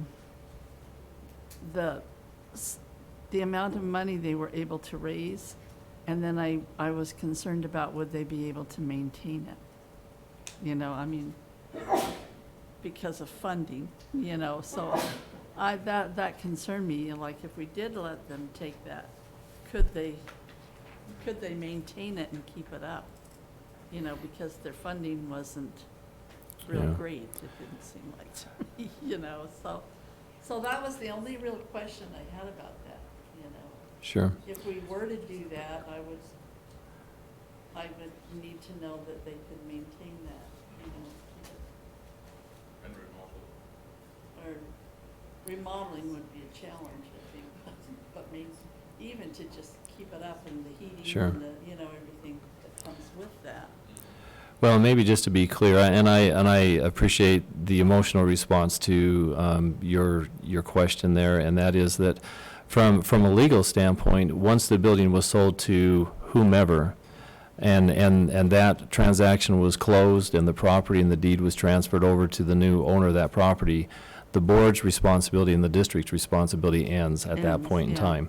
Now, what happens after that, we may have various feelings about how that would work, or if it would not work or whatever, but our legal responsibility would end at the close of that transaction of the sale of that building, just by way of information to you. And I think we accept the fact that whoever gets it, they're going to do whatever they're going to do. Correct. If we sold it, that's it. Sure, that could be an, Like if you sell your house. Exactly. that could have been that could have been an individual. You know, we tried to sell that school once before as a charter school, and we're within a day of making that happen. So whether it's an individual, a business, a charter school, or whatever the organization or individual would be, you know, we don't have control over that, even though we might hope that they would be successful in whatever the venture would be that they would be doing. What amount did they raise? Does anybody remember? Do you know, Sharon, do you know what amount they raised? We had pledges for 57,000 in 28 days. For 57,000? One other piece of information that I just wanted to share with the board, you know, the selling price of property and homes in Pocatello and Chubbuck has gone up quite rapidly over the last 6 or 8 months, last year. And it is difficult to buy a medium-sized 3 to 4 bedroom home for under $300,000 to $500,000, depending upon the home that you're looking at. And so when you consider that Bonneville Elementary sits on a square city block, I think you just need to weigh that in consideration with the decision that you may make, because, you know, the property does have value. Well, I mean, a developer could come in there and put several homes on it, right? At least. The challenge with putting homes on that property is it has a building sitting there, and that building would need to be taken down and discarded, and then it has all of the utilities and sewer and water and all those sorts of things there to the property, but that would come at a discounted price just simply because of the expense of removing the building. But So- the other side too is that when we had the hearing, there were a number of groups, and especially people who are in that neighborhood, who would very much appreciate it being a building that they could access and use for various kinds of activities. So it's as, you know, it's not as if the building has no value the way it is to tear it down. Even if there is greater, perhaps, value in just the land, I don't know. Mhm. So, Mr. Reed, I hear both things coming from you. That was planned, It has Mrs. Green. value. I'm trying to be very objective and somewhat unbiased in regard to, And yet, it would be nice for it to be used too, so. I don't know how the rest of the We're board's not feeling. noticed for a decision on this today, I Right. don't think. Not a decision, no, but just some direction. And as I mentioned, you know, just in jest, but truthfully, I mean, rather than bring you a recommendation for it to consider, if the board would, you know, So at least have some something like- discussion and provide Like, us some direction. still try to maybe market it, say at a lower, a much lower price or something? Is that some kind of? Possibility? Uh-huh. We could maybe go for, market, still try to keep marketing it, but at a reduced price? That, yes, we could put this back out for sealed bids again, and with no Minimum? minimum. I want to say ceiling, I knew that was the wrong word, with no minimum. Or we could put it back out with a minimum and go for minimum or best offer. So, you know, it's really, as the law states, it's really at the board's discretion to determine how you would like to market that property and put it out for sale again, if that's your desire. well, I would like us, I think we need to do something, and so I would like to see us put it out there again, but with a minimum, but lower the minimum, you know, but still have a decent price there, you know, that's not just, you know, I think we should still set a minimum. Do we have to do this today? Well, Pardon? just Do want we have to direction. do this? Just some direction, yeah. No, I think the main intent was for you to have 2 some, months, Yeah. sure. and just see what's going on. There's a lot of people talking about it, or the need. You the bet. need Uh-huh. for our building. And, you know, and the word's gonna get out, what we're discussing now, and something's gonna happen. And I can tell you that we have had some calls recently, as of this last week or the prior week, in regard to the sale of this property and interest in this property. That's not unusual, but we have had some additional interest other than the group that previously was very interested. With those inquiries as normal. Oh, yeah, absolutely. We give, We're gonna move it up with Mhm. inquiries. Okay, yes. okay, that's fine, but then let's give it 2 months. People, and let's make a firmer direction at that time. Well, maybe 1 month? Well, Or- the June 4th, they talked about, there is a meeting, there is something going on, I think it's gonna be 2 months. Well, and Well, That that's would be what- more like July board meeting or regular session. the other Look at it thing then. that's Mhm. intervening is that that we have the meeting, whole, city, the Joint commissioners, city. et cetera, that Yeah. joint meeting. Yeah. And there might be something that comes up at that meeting, and Do you that's think also. anything's gonna come out of that meeting? I tell you what, I have hope, but everyone's just, how good they are, and then we leave after an hour. But we could throw that out there at that Yeah. meeting too. Sure, we can. Maybe something you can, Yes, we'll put we it on could the agenda discuss item. on that Okay, agenda. come on, Courtney's got it. She's already Yeah, gave me the so, sign. so that Okay. sounds fine. Okay, And then so we will coordinate- continue to show the property for those interested parties. We'll give it some time and then come back in July, is that what I heard? Yeah. To have some more discussion or a decision in regard to what we need to do. Okay. In the meantime, we'll continue to mow the grass and keep it green, so Okay. thank Dress you. it up.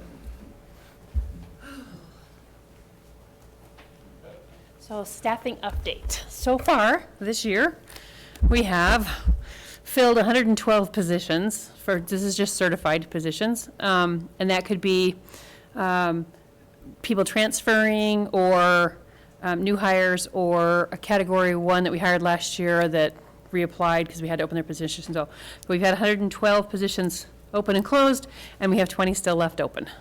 So we were down to about 12 at the beginning of last week, and then they trade some more people around, and it opened some more positions. So, but we have some good candidates for most all of those positions. So we're hoping that'll go quickly.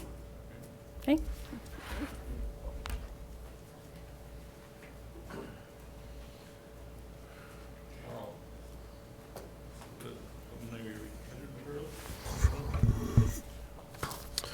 I'm not going to go into these for a great detail because you had a long afternoon and we still have more to go. We do. What's that, Doug? We do. Yes. So I'll be very fast, and I shared this information with the cabinet here about 2 weeks ago, and just to let them know that we're in pretty good shape this year for a budget. And as we go through here, I'll just make a comment or two, and if you have some questions about it, we can certainly answer those questions. The first page is basically all the funds we have in the district, and of course, general fund being the biggest one. And right now, we have a balanced budget of $91.5 million, which is a sizable amount of money to be responsible for. And when you look at the entire budget, $127 million, as always, we try to be good stewards of those funds. And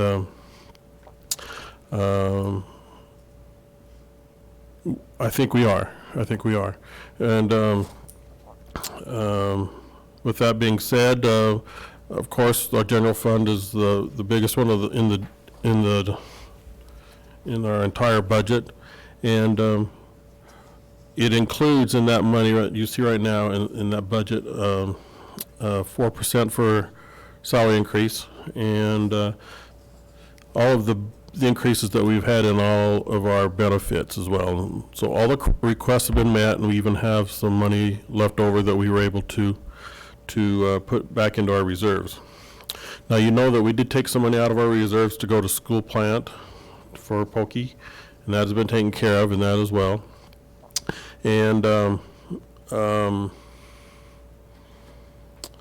trying to think, there was one other item that just came in and went just as fast. So with that being said, I know what it was. If Bart were here, he would want to make an emphasis on, is he still here? That our current revenues do not match our current expenses. We're a little bit out of whack there. And so that's a concern that we always have. We want to always make sure our current revenues match our current reserves, or our current revenues. And so that's something we'll just have to watch. And so, but it's nothing out of the ordinary. It's always been like that in the past as well. So just to let you know that as well. Special distributions. There are 4 sheets or 3 sheets of special distributions. We've gone through those, and they are in this this sheet called 2019-2020 state funding estimate. And if you were to go through that and just kind of glance at where we're seeing increases and where we're seeing decreases, The big one it comes out of here is our literacy money, literacy and proficiency, which just happens to be line number 14 if you happen to be on that particular sheet. $541,000, and I know Lori Craney has already been developing some methods to be able to utilize those additional funds. The state did increase base salaries for administration and classified. Those are in here. And by virtue of our student makeup, and there is in here a sheet of our projected enrollment, we anticipate having about 602 units this next year. We were off about 4, if I remember right, this year, Doug, is that correct? We anticipated 596, we got 600. And so we've been fairly close with our estimates that way, which is good. The salaries for instructional staff and people personnel, we just take our current staff, move them on the salary schedules, the career ladder reimbursement, salary-based apportionment, and that's what we use as our basis for trying to develop not only these revenues, but also in our discussion with our association when it comes to negotiations for that salary schedule. And the last thing is salary apportionment went up a sizable amount, not only because of an increase in salary-based apportionment, but because this next year, PERSI is going to give us a rate increase starting July 1st. And so the state pays for most of that increase, but not all of it. And so in those funds above and beyond, the state's salary-based apportionment that comes out of local funds. So all of those things have been developed or put into this budget, and so right now we have a balanced budget, and so we're in decent shape. We know that the distribution factor paid for more than our medical increase, which has been contrary to what we've seen in the past. So that was good to see as well. The last two sheets, or two sections, are just a summary of the breakdown of all the accounts of the district by object. So you can see the salaries, the fringe benefits, purchase services, the supplies, and so on. And when you get to the bottom, you can see we have maintained our contingency reserve and an unappropriated fund balance, and have an appropriated fund balance on top of that.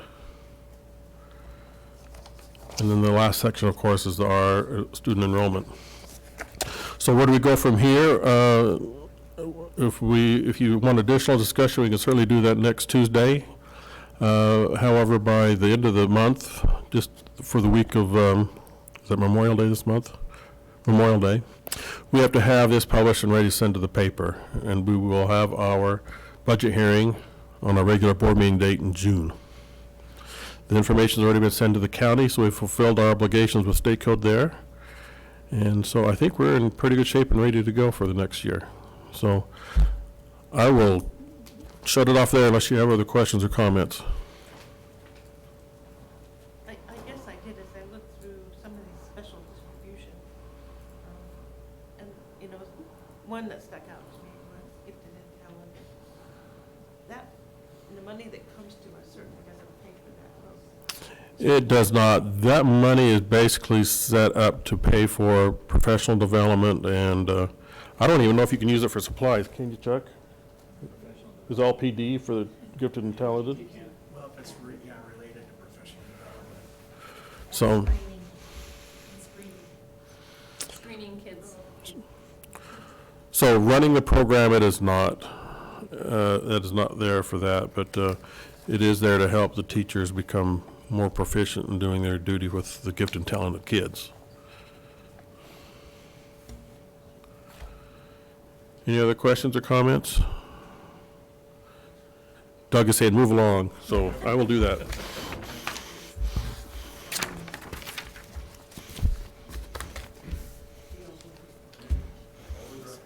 We do. You can tell us which department goes first. Me. There you go. So, That way, right? Hey. So human resources, though, so far on our strategic plan, We talked about keeping our master educator portfolios going in this year, and we are signing off those, and they're being sent to the state. In March, the state asked us if anybody would be interested in getting ready to do staff evaluations electronically through Frontline, which is our applicant intake software we use. The state board has purchased for the statewide to be able to use their teacher evaluation forms for that. And the first ones to sign up got to start it in August, and I said, yes, please. And so we have already been trained on it, and we are ready to go for August for next year. So all of our teacher evaluations will be done online that way. And then one of the goals was to get all of our personnel files into electronic files. That is done. We are file cabinet free in HR. Yay. The vault is a whole nother story, but the office itself is clear. And then the new thing that we are getting ready to start in another week is we purchased our own fingerprint machine, and we will be doing our own fingerprinting to send to the state.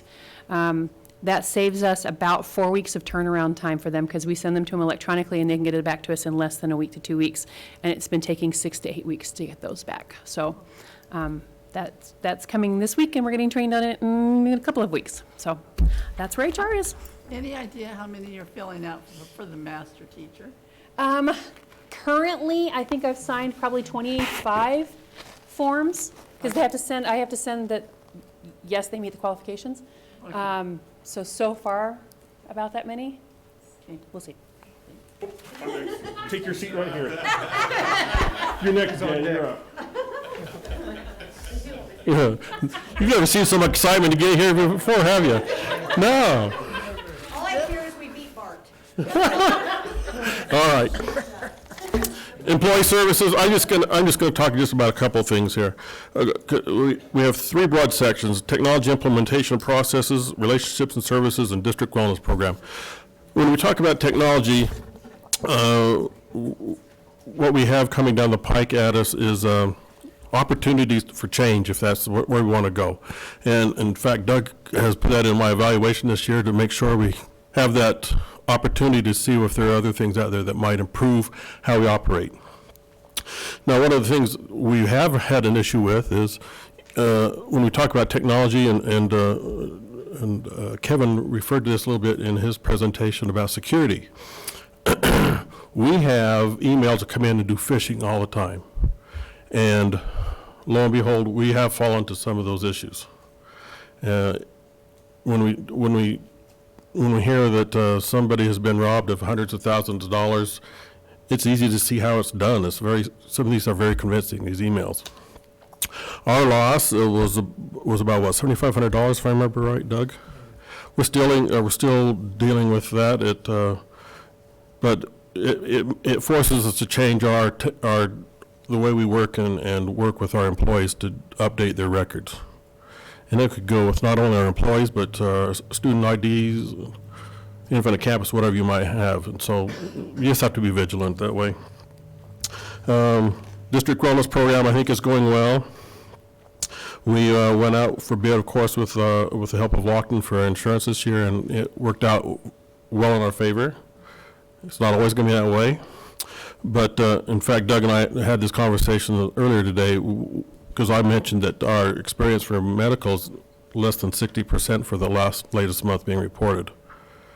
And Doug said, well, why do you think that is? Is there a one-to-one relationship you can pin down? And I says, I cannot. I don't know why the reason is, but for one reason or another, we were having a good stretch of good experience, which is nice. And so that's out of the ordinary. So something we're doing is good. So we're doing something right, and so that's one of the nice things about it. So we're just going to continue doing what we're doing and hopefully get the same results. I mean, sometimes that's the definition of insanity, trying to do the same thing over and over and trying to get the same result. But I think we're doing well. And so with that, I will turn it over to Jan. Yeah.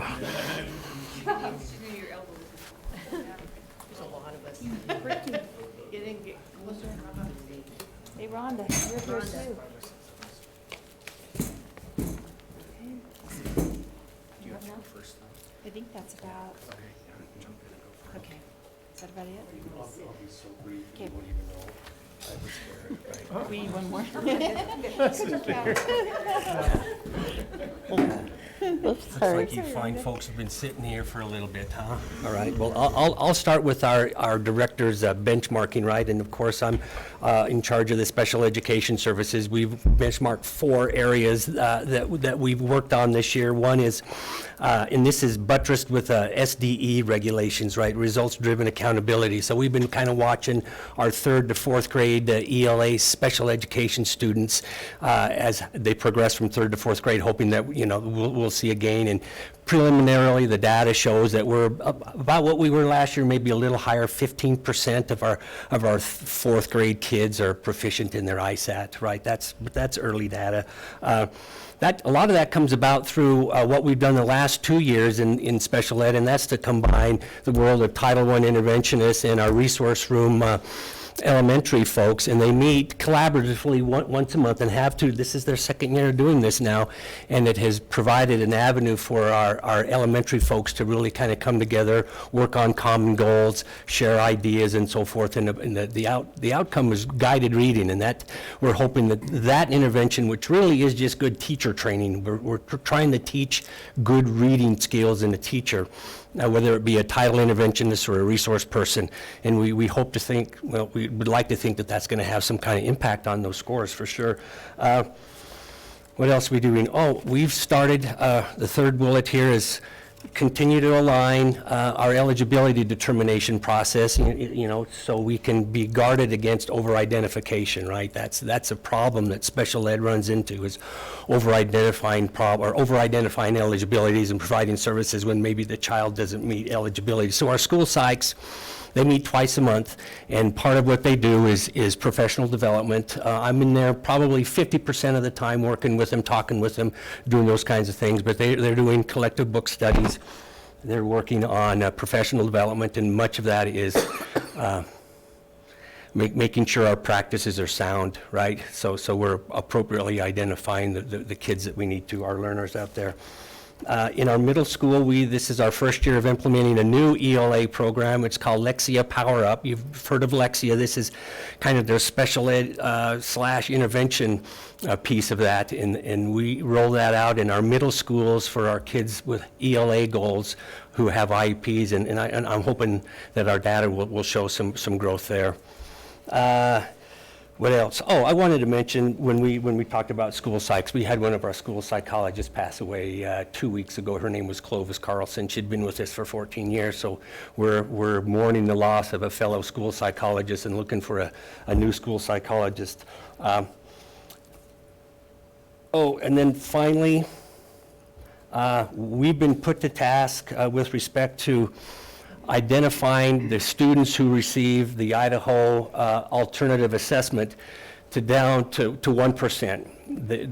The federal folks in the state follows what the federal folks say about identification of kids who require significant alternative assessment in order to meet their statewide testing needs. And historically, we've been over 1%, a little bit over 1%. Well, they're asking us and forcing us next year to get that down below 1%, so we're appropriately identifying what occurs naturally in the population. So their statistics say that about 1% of the population have the significant cognitive impairments and lack of adaptive skills to be tested any other way. So last year, we tested 160 kids on the alternative assessment. This year, about half that, to get that down below that 1%. So it's been kind of a difficult testing year with respect to kids who hadn't ever taken an ISAT, regular ISAT with accommodations. They've been accommodated through the alternative assessment. Now some of these kids are having to take the ISAT with regular accommodations, and there's been some tears, of course, but that's what we're held to, and we'll meet that goal easily. But there'll be some stories to tell for sure. Yeah.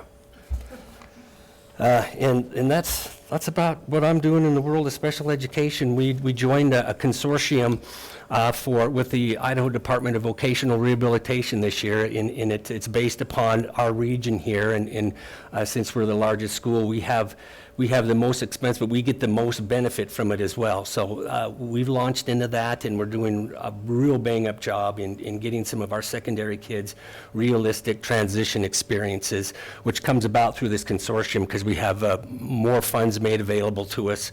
So here's an example.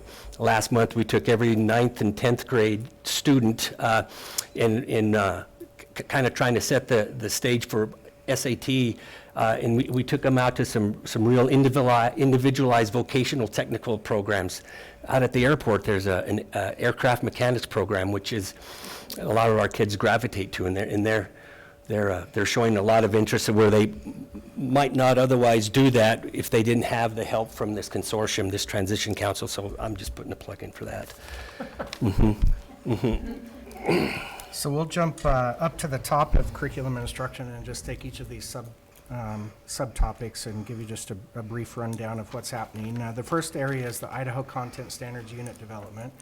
Last summer, you're aware, we brought in our K through 12 ELA teams, K-8 math, and secondary science unit developers. They did a complete overhaul of their units to reflect more of a visible learning emphasis, complete with learning intentions and success criteria.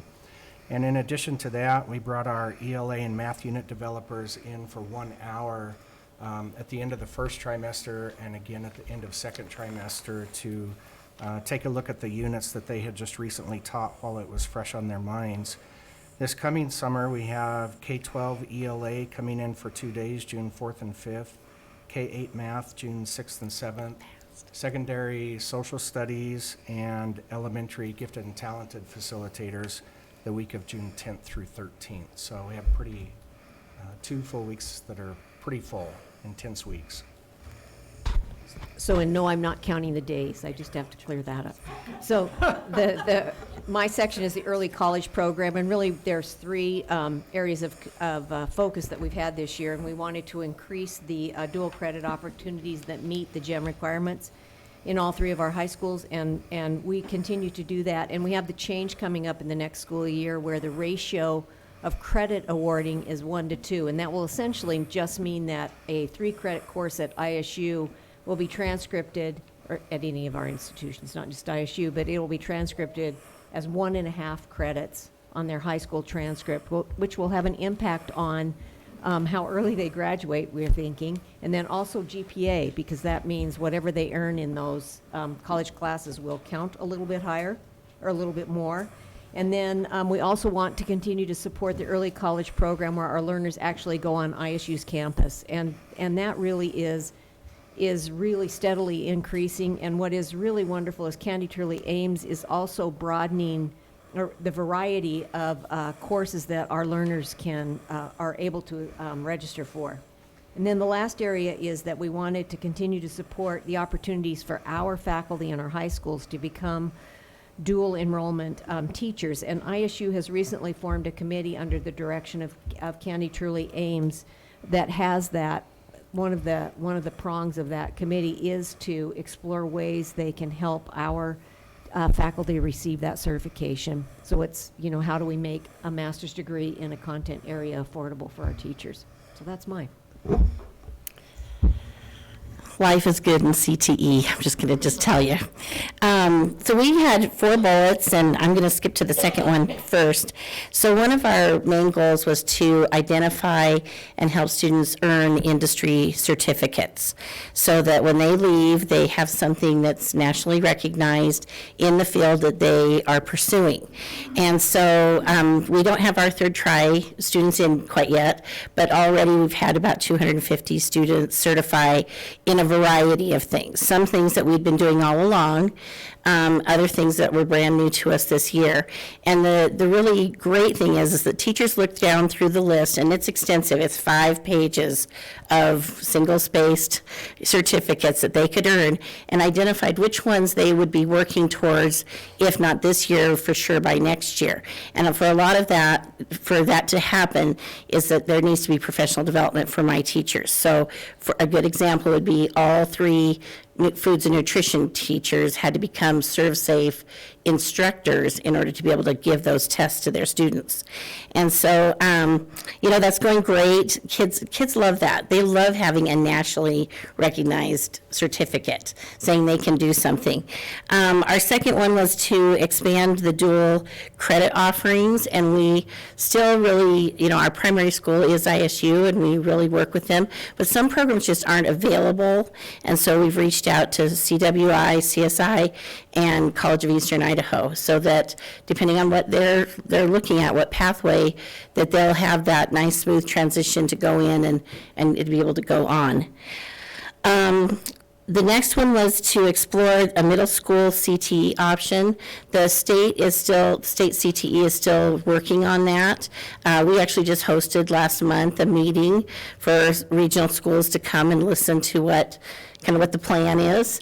Next year, a few middle schools will be selected in the state to host and to try to develop that curriculum to find out, what would be the best options for middle schoolers to take. And I feel like it was a really good meeting. And then the last bullet was to continue the, conversation about a potential career technical building. And as you know, we went and saw those down in Boise, and that was fun. We enjoyed that. But I was going to turn that time over to the superintendent so that he could give us an update. Okay, and so my update will just be that it is ongoing, and that in the next week or so, I have some information that I would like to share with the board, and we'll have a special meeting, executive session, in order to talk about next steps. So. We're starting to remind you of the meeting. Yeah, right, and it's always at the pace of someone else, it seems like a little bit. So, yeah, we're trying to make things happen. Yep, Monty Hall. Okay, I don't know who's up out there. So, back to me. The next section is the curriculum cycle of renewal, and in addition to the ongoing curriculum work that we do every summer, part of that cycle is textbook adoptions, which you're aware of. And just by way of reminder, we facilitated 2 major textbook adoptions this year, a 6th through 12th grade English Language Arts program, and also high school speech. All of the ELA materials are here. We've had initial training the end of April. We'll have some more training next fall. And the speech materials have been ordered, and so both will be implemented next school year. So we were thankful to be able to participate in those adoptions. What's coming up next? We're going to look at secondary social studies next year. The next item is effective instruction in the Danielson framework, and the Danielson framework is what is used for teacher evaluation, and this has been a focus for a number of years. And then we have linked that with visible learning, so that any professional development that really supports our work to ensure we are producing assessment capable learners is also mirrors this effective instruction, and we just turn the language into what's in the Danielson framework. And for the next school year, I think Mrs. Pettit referenced the new software that we'll be able to use that will help our administrators make that more efficient in the teacher evaluation process. Oh, and all of our current administrators were recently retrained on the Danielson model so that we are legal to continue to evaluate our staffs. Okay, professional learning communities, they're just integral to the work that we do, and the culture of our schools certainly benefit from the collaborative efforts, and it isn't just a matter of something that is nice to do. It is it's essential to the work, and I think that the teachers are recognizing, I know that teachers recognize that we don't work in isolation anymore. So as we see the verbs in continue, I think those are really important in this part here because we're continuing the work. A lot of what we do there is to as the units are developed, it becomes an opportunity to collaborate and to plan instruction based around the units, and also the data that is continually being analyzed. And we seek that data now, with iStation. I know that Ms. Gephardt the other day when we were at Syringa, she could see the data that was available there and at teachers' fingertips that it's more and more accessible, and that does drive the work of our PLCs. So the next item is response to intervention, and Mrs. Craney just referenced the iStation, and that's driving their work with regard to response to intervention. And we've had a well-established response to intervention program in our elementary setting for as long as I was an administrator in this district, and even predates that, so a long time. But in the middle school, we have not had that. And you know that last year we threw a grenade in the room and blew up the middle school schedule, the previous year, not this current school year. And it really was to establish that intervention time. And what was really wonderful about the current school year is that our middle school teachers said, we cannot abandon this. This intervention time for ELA and math is really important, which, you know, I'm thrilled to know that about our teachers. And so we recently met, Mrs. Luris and I, with the intervention teachers and the department chairs to talk about that intervention. And we really are finding some really great data support that what we're doing in 6th and 7th grade is really making a difference. We don't have the same robust kind of support for what we're trying to do with our 8th grade learners, and these are for the most part 8th grade learners who have some history of failure, and we really believe there's a motivation issue. So that's the direction that we'll be headed next year, to try to kind of crack that nut. And I am really excited to tell you that in our high school math program, we have dabbled this year in an intervention using some math software called ALEKS, A-L-E-K-S. Don't ever remember what that stands for, but it's math software that is going to help us do two things. We're going to be able to use it two ways. One, as differentiated support or intervention support for 9th and 10th grade learners, and then for acceleration for 11th and 12th grade learners, particularly those learners who are headed to our universities but who are not interested in a degree in engineering or mathematics, and really just do not want to have to take a remedial math class when they enter that campus. And so we'll be using that software along with, you know, face-to-face instruction to provide some support for those learners. And so, you know, that will be our first really, I'm going to call it tier 2 intervention in our high schools with regard to math. And, you know, we'll see where that goes and then where we can head with ELA.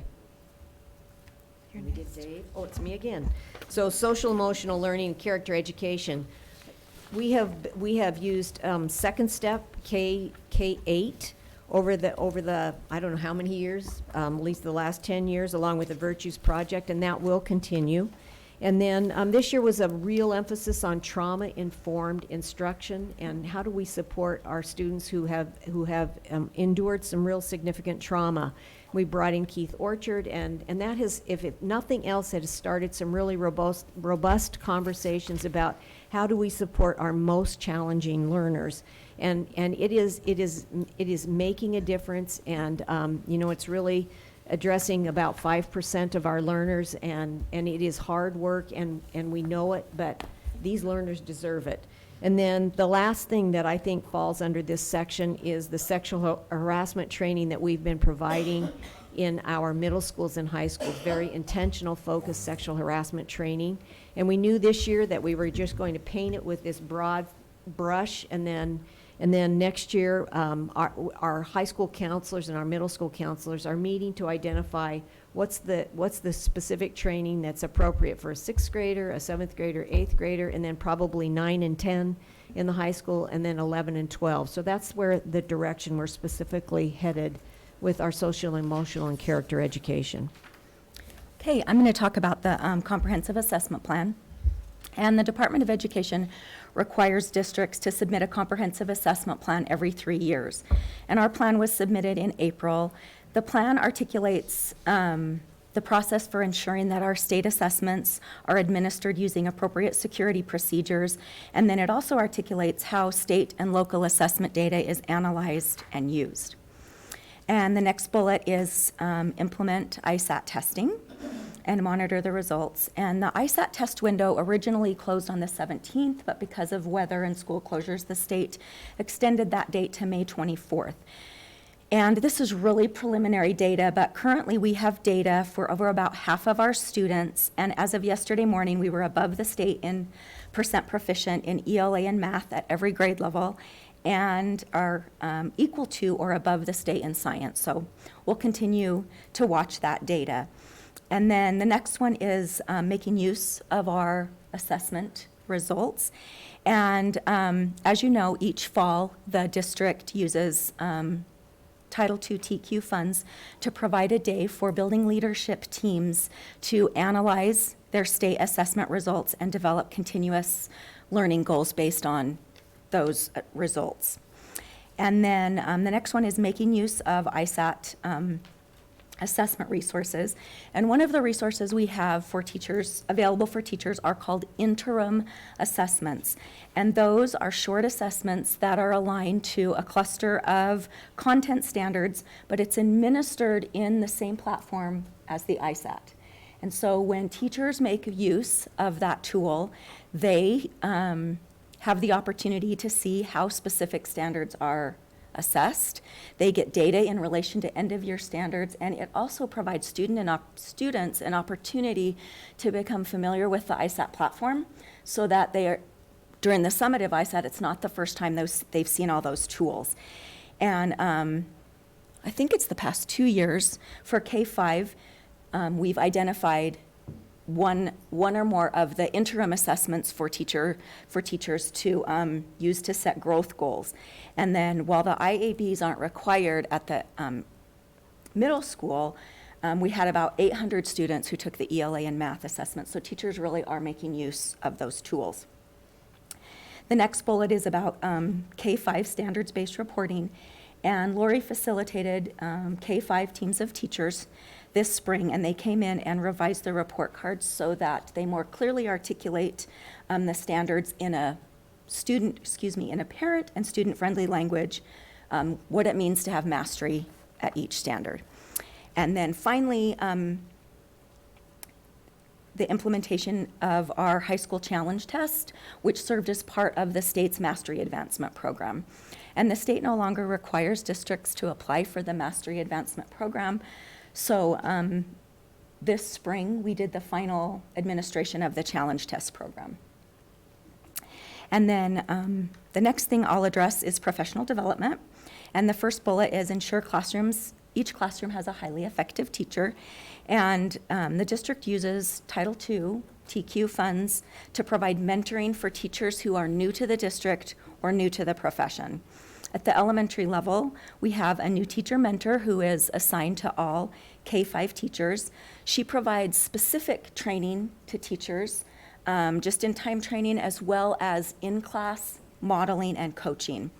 And then at the secondary level, each new to the district teacher is assigned a mentor who teaches the same content. And that mentor provides them with support for everything from classroom management, lesson planning, learning the school system, the district system. And then all of our new teachers are required to participate in a class called CHAMPS, which supports them with classroom management and expectations for student behavior. And then the next one is our professional development program. And the district offers a variety of professional development opportunities to support staff, including an environment of continuous support. And just a few of our classes, I just finished looking at instruction camp.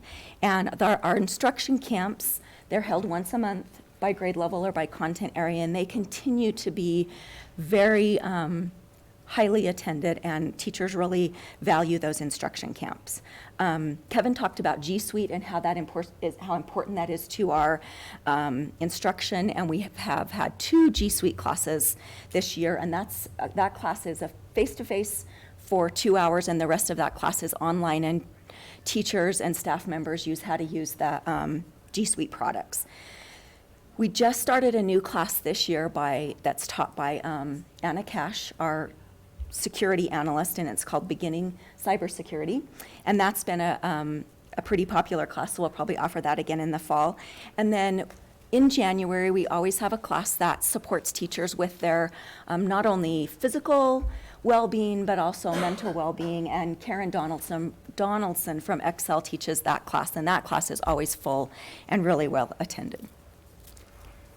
The next section is the strategic direction for technology literacy, and I already updated you on the instructional technology plan and where we're going with regard to computer science.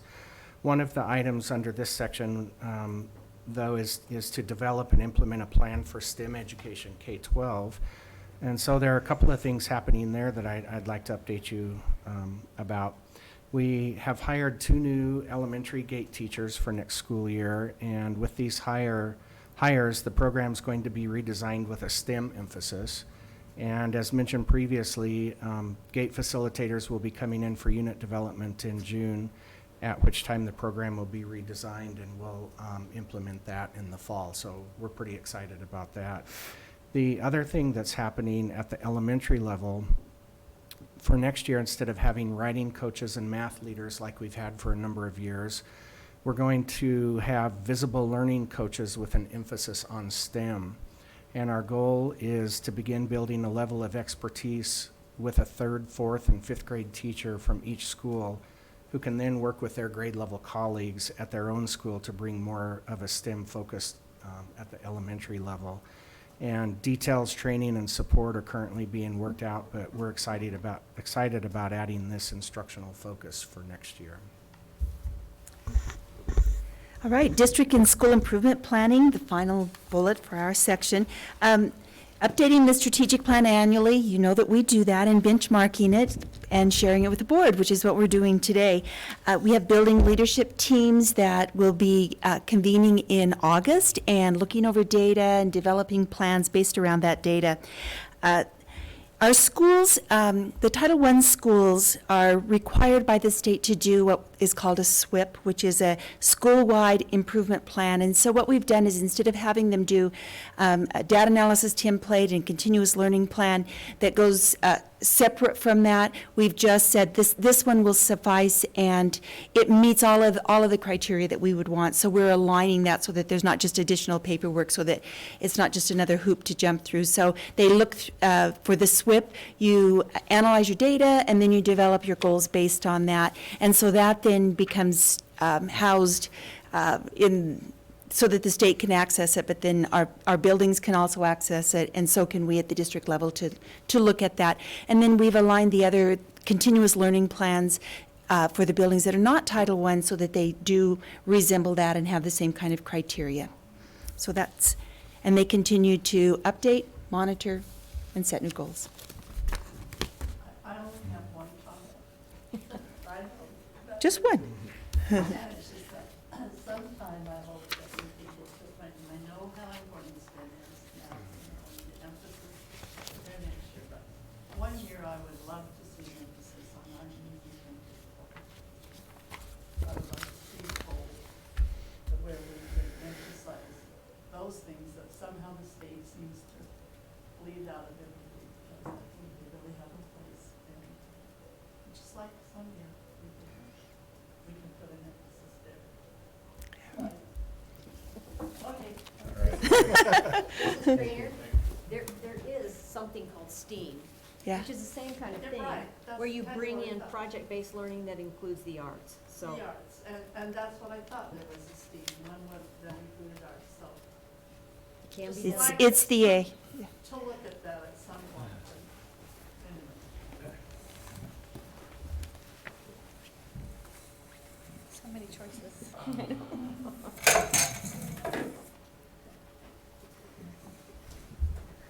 Okay, so I'm going to update you on the communications and community relations benchmarks. There are 4 components to these benchmarks, which one is image and branding, 2 is communications, which is broken up into subgroups of internal communications, external communications, and crisis communications, media and public relations, and then community engagement. With that, audience is integral to every single one of those components, and so that is always the guiding factor in the communications that we do, making sure that we're reaching the right audience with the right message at the right time. And I feel like we've done a really good job with that over the past year, and it will continue to be a focal point of our communication strategy moving forward. Regarding image and branding, some of the benchmarks, we rolled out the Think More, Learn More, Be More Together brand last year. I feel like that's been really well received in our community.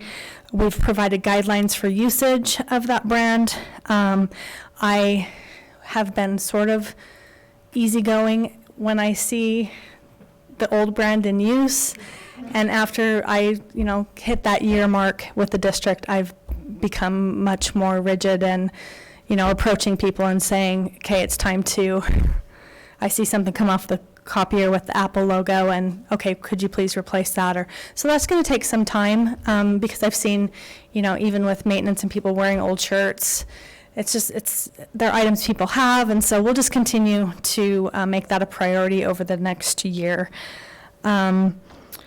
We've developed promotional materials to communicate enhance our image, creating videos like the safety video, our social media content. We've really been working toward branding that with the More Together, so that every time we post something, it resonates, whether you say that or not, it resonates, that More Together vision, and people have responded really well to that. We've got our mission and mind frames posters, same thing. Every time I go to a school and see the old one, I ask them to remove it and make sure that they have the new ones up. Our mission t-shirts have been really a great asset for us, and we'll continue to do that moving forward. And then just always working to identify additional opportunities to promote that vision. Our communications, the internal communications, that's just district to buildings and internally. So we've been doing, I presented in K-12, and we'll continue to do these kind of brand communications workshops, so that our administrators, what we don't want to happen is, communications is, a two-man team right now, but every single person in our district is responsible for communicating. They communicate our message every day, good, bad, or not. So we want to give them the tools that they can accurately convey that message and enthusiastically convey the message that we want to, without wanting to share information that my office then becomes kind of the stopgap and prevents that message from so I don't want to become a barrier. So it's empowering our administrators with the tools they need, like the media release template, that they can share that information and include us in the loop, so that we can still have that control nexus, but at the same time empower people to share. There's so many great things happening in our district that don't ever want this office to be a barrier to sharing that. External communications, we've had a more effective use of Infinite Campus, and again, really drilling down who those messages need to go, not being afraid to use Infinite Campus when it's not a crisis, but at the same time protecting it so that people still continue to listen and engage with those messages when it really matters that they get that information. More consistent use of website and social media channels. One of the things that was on my target list was adding Google Analytics to the website, which was just accomplished this last week, and that will give me tremendous data. Our website is better than the old website, but it has room for vast improvement, especially in terms of organization of information and making sure that we provide people with the information they're looking for without having to really dig deep. We want it to be really easy for people to find the information that they're looking for. So that will be a focus this summer. Ongoing cultivation of media relations. That will just always be a work in progress. This summer, one of the other things on my target list was developing a brochure that really will be for new parents of incoming students. So there will be kindergarten students and then also maybe new students entering. It's kind of just like an introduction to School District 25. I feel like one of the barriers to reaching people is, or one of the instigators of some of the sensitive situations the district has encountered is based on a misunderstanding of policy, a misunderstanding of process. And so it's kind of that top 10, what do we want, what do we wish people knew about the district? And really as an onboarding exercise to parents to say, this is what you can expect from the district, and just have different touch points for that publication. It will be available on our website as well, but I'm looking forward to developing that. And always just looking for information, ways to improve that website. Crisis communications, I've found that as we work to release information as quickly as possible, as immediately after the fact as we can, with some sort of information, even if we're legally prevented from providing information, providing some sort of, whether it's a reiteration of policy or something, people have responded to that really well. And even though we will always have hard issues to deal with, I feel like they are less hard based on the approach that we've taken. And I've gotten really great community feedback from parents and community members about that process.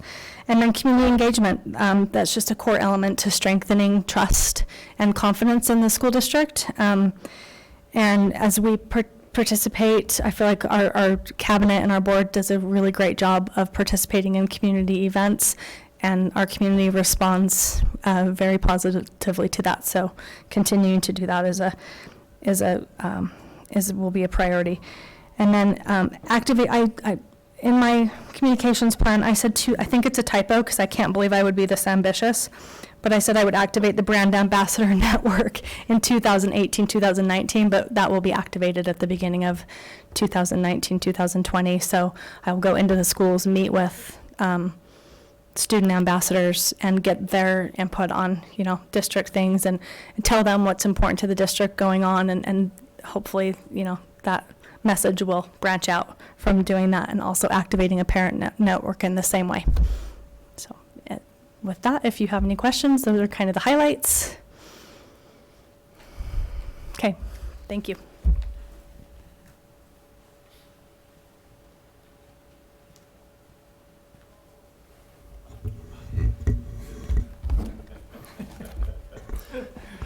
Make it quick, Mr. Reed. My mother always taught me not to fight at the dinner table, so I am last. All right. I am just going to highlight a couple of accomplishments and things that have happened this last year briefly here. First of all, I just want to let you know that our capital improvement replacement schedules that we have had in place for over 20 years, we really worked hard this last year to tighten those up, and especially in regard to the market is out there with costs going up, and the amount of work that's out there, and the lack of workers available to do some of these projects. And I'm happy to say that not every one of our bid estimates came in under, but overall we came within budget this coming next year. So that was something that we were very proud of. Some of the major projects that were completed: Hawthorne Middle School track and field venue, that was done. That was a major project on the heels of Iron Horse Stadium a couple years before that. And then also looking forward to Pocatello High School renovation and the new addition to that building here over the next summer and next year as we're looking at that.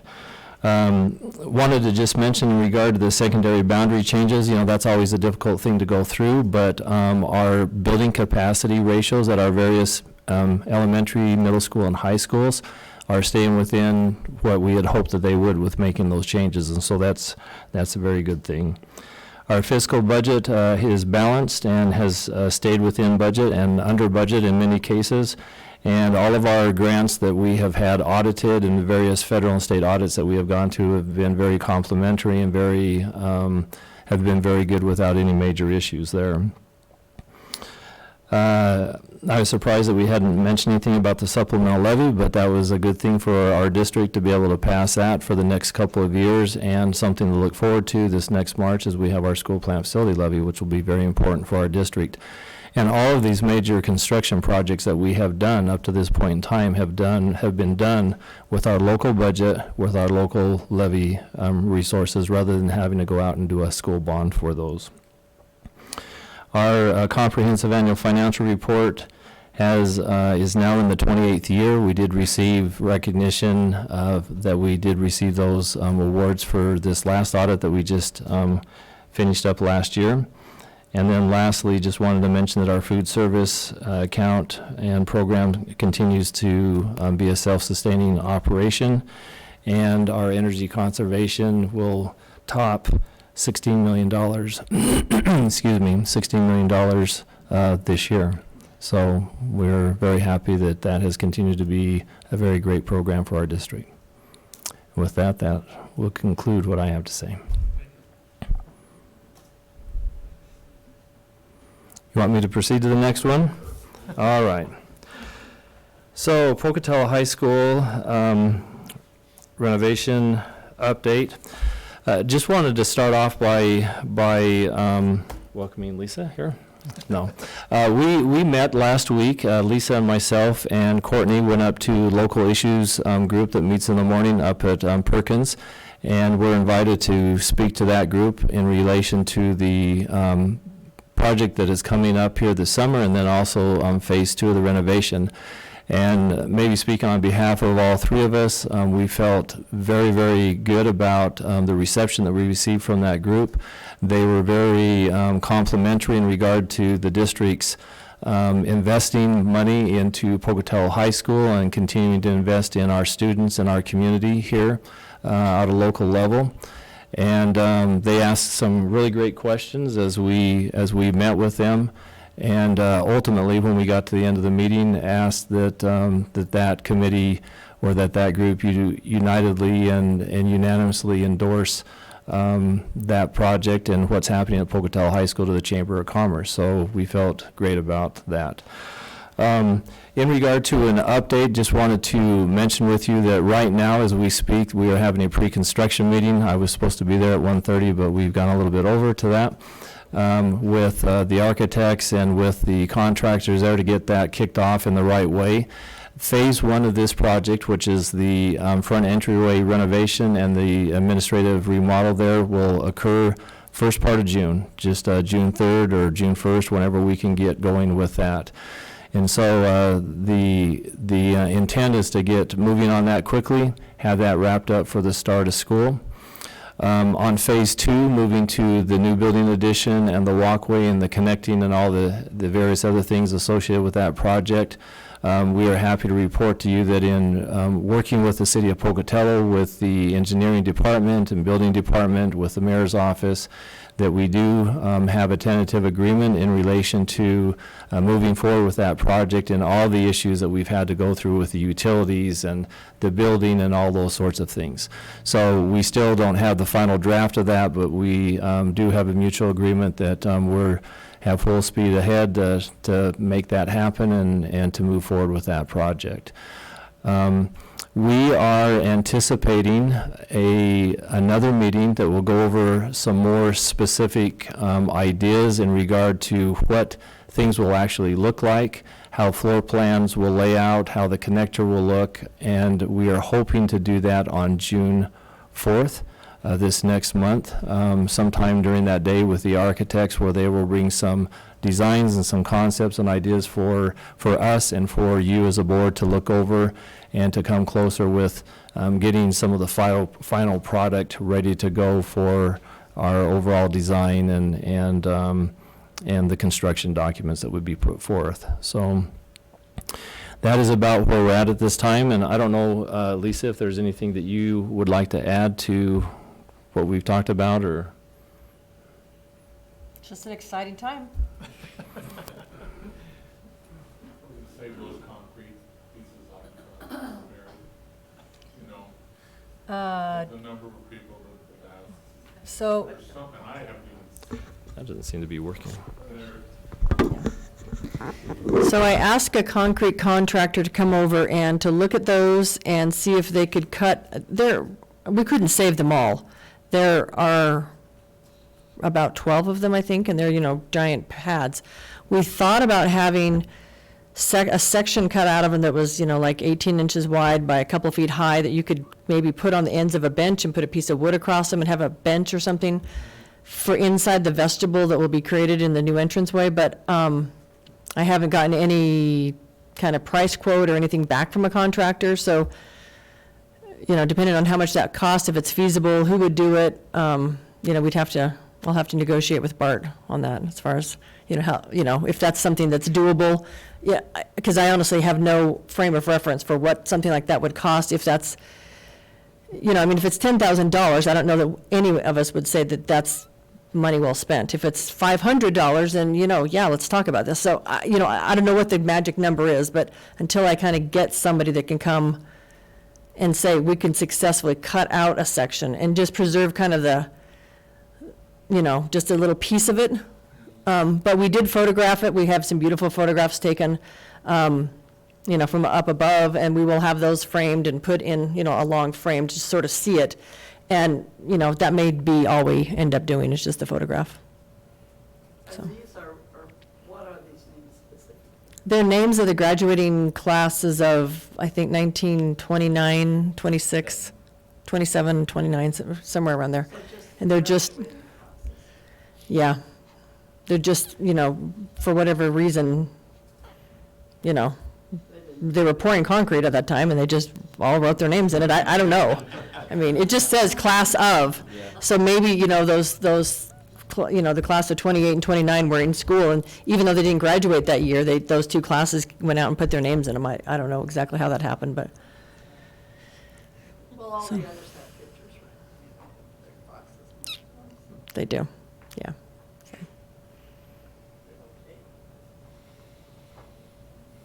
So, I hope you can do it early in June. Be out of town. Yeah.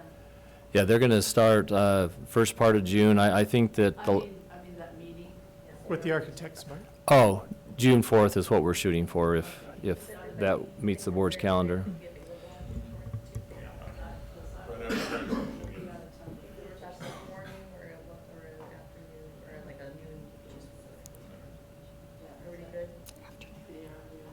Earlier the better.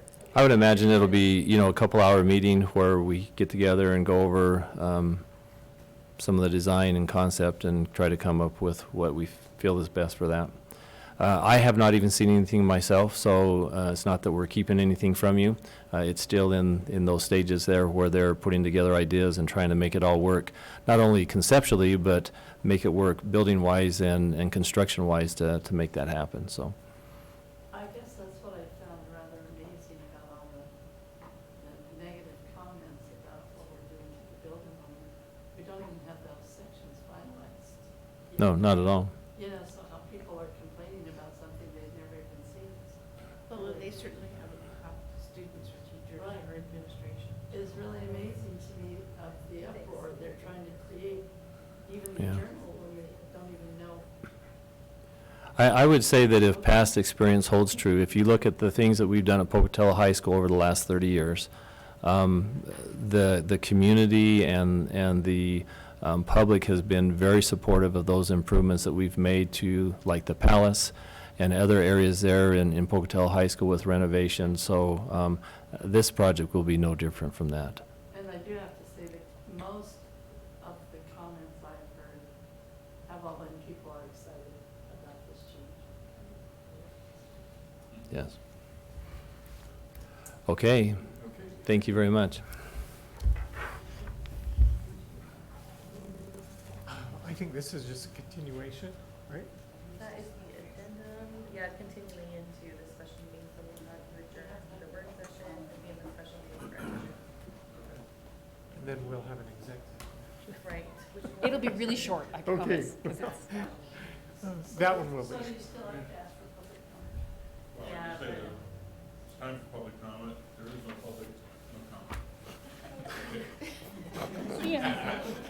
Okay, there it is, so adjourn this meeting, and we move to convene a special meeting for ratification of the CEA and proposed negotiated agreement.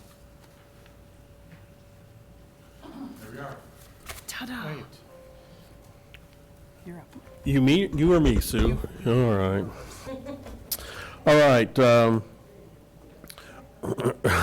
I'm gonna have to apologize for missing your meeting on Friday morning because I was a little late getting here. So I think Sue's basically covered everything that we have talked about in the negotiated agreement. Can I safely say that?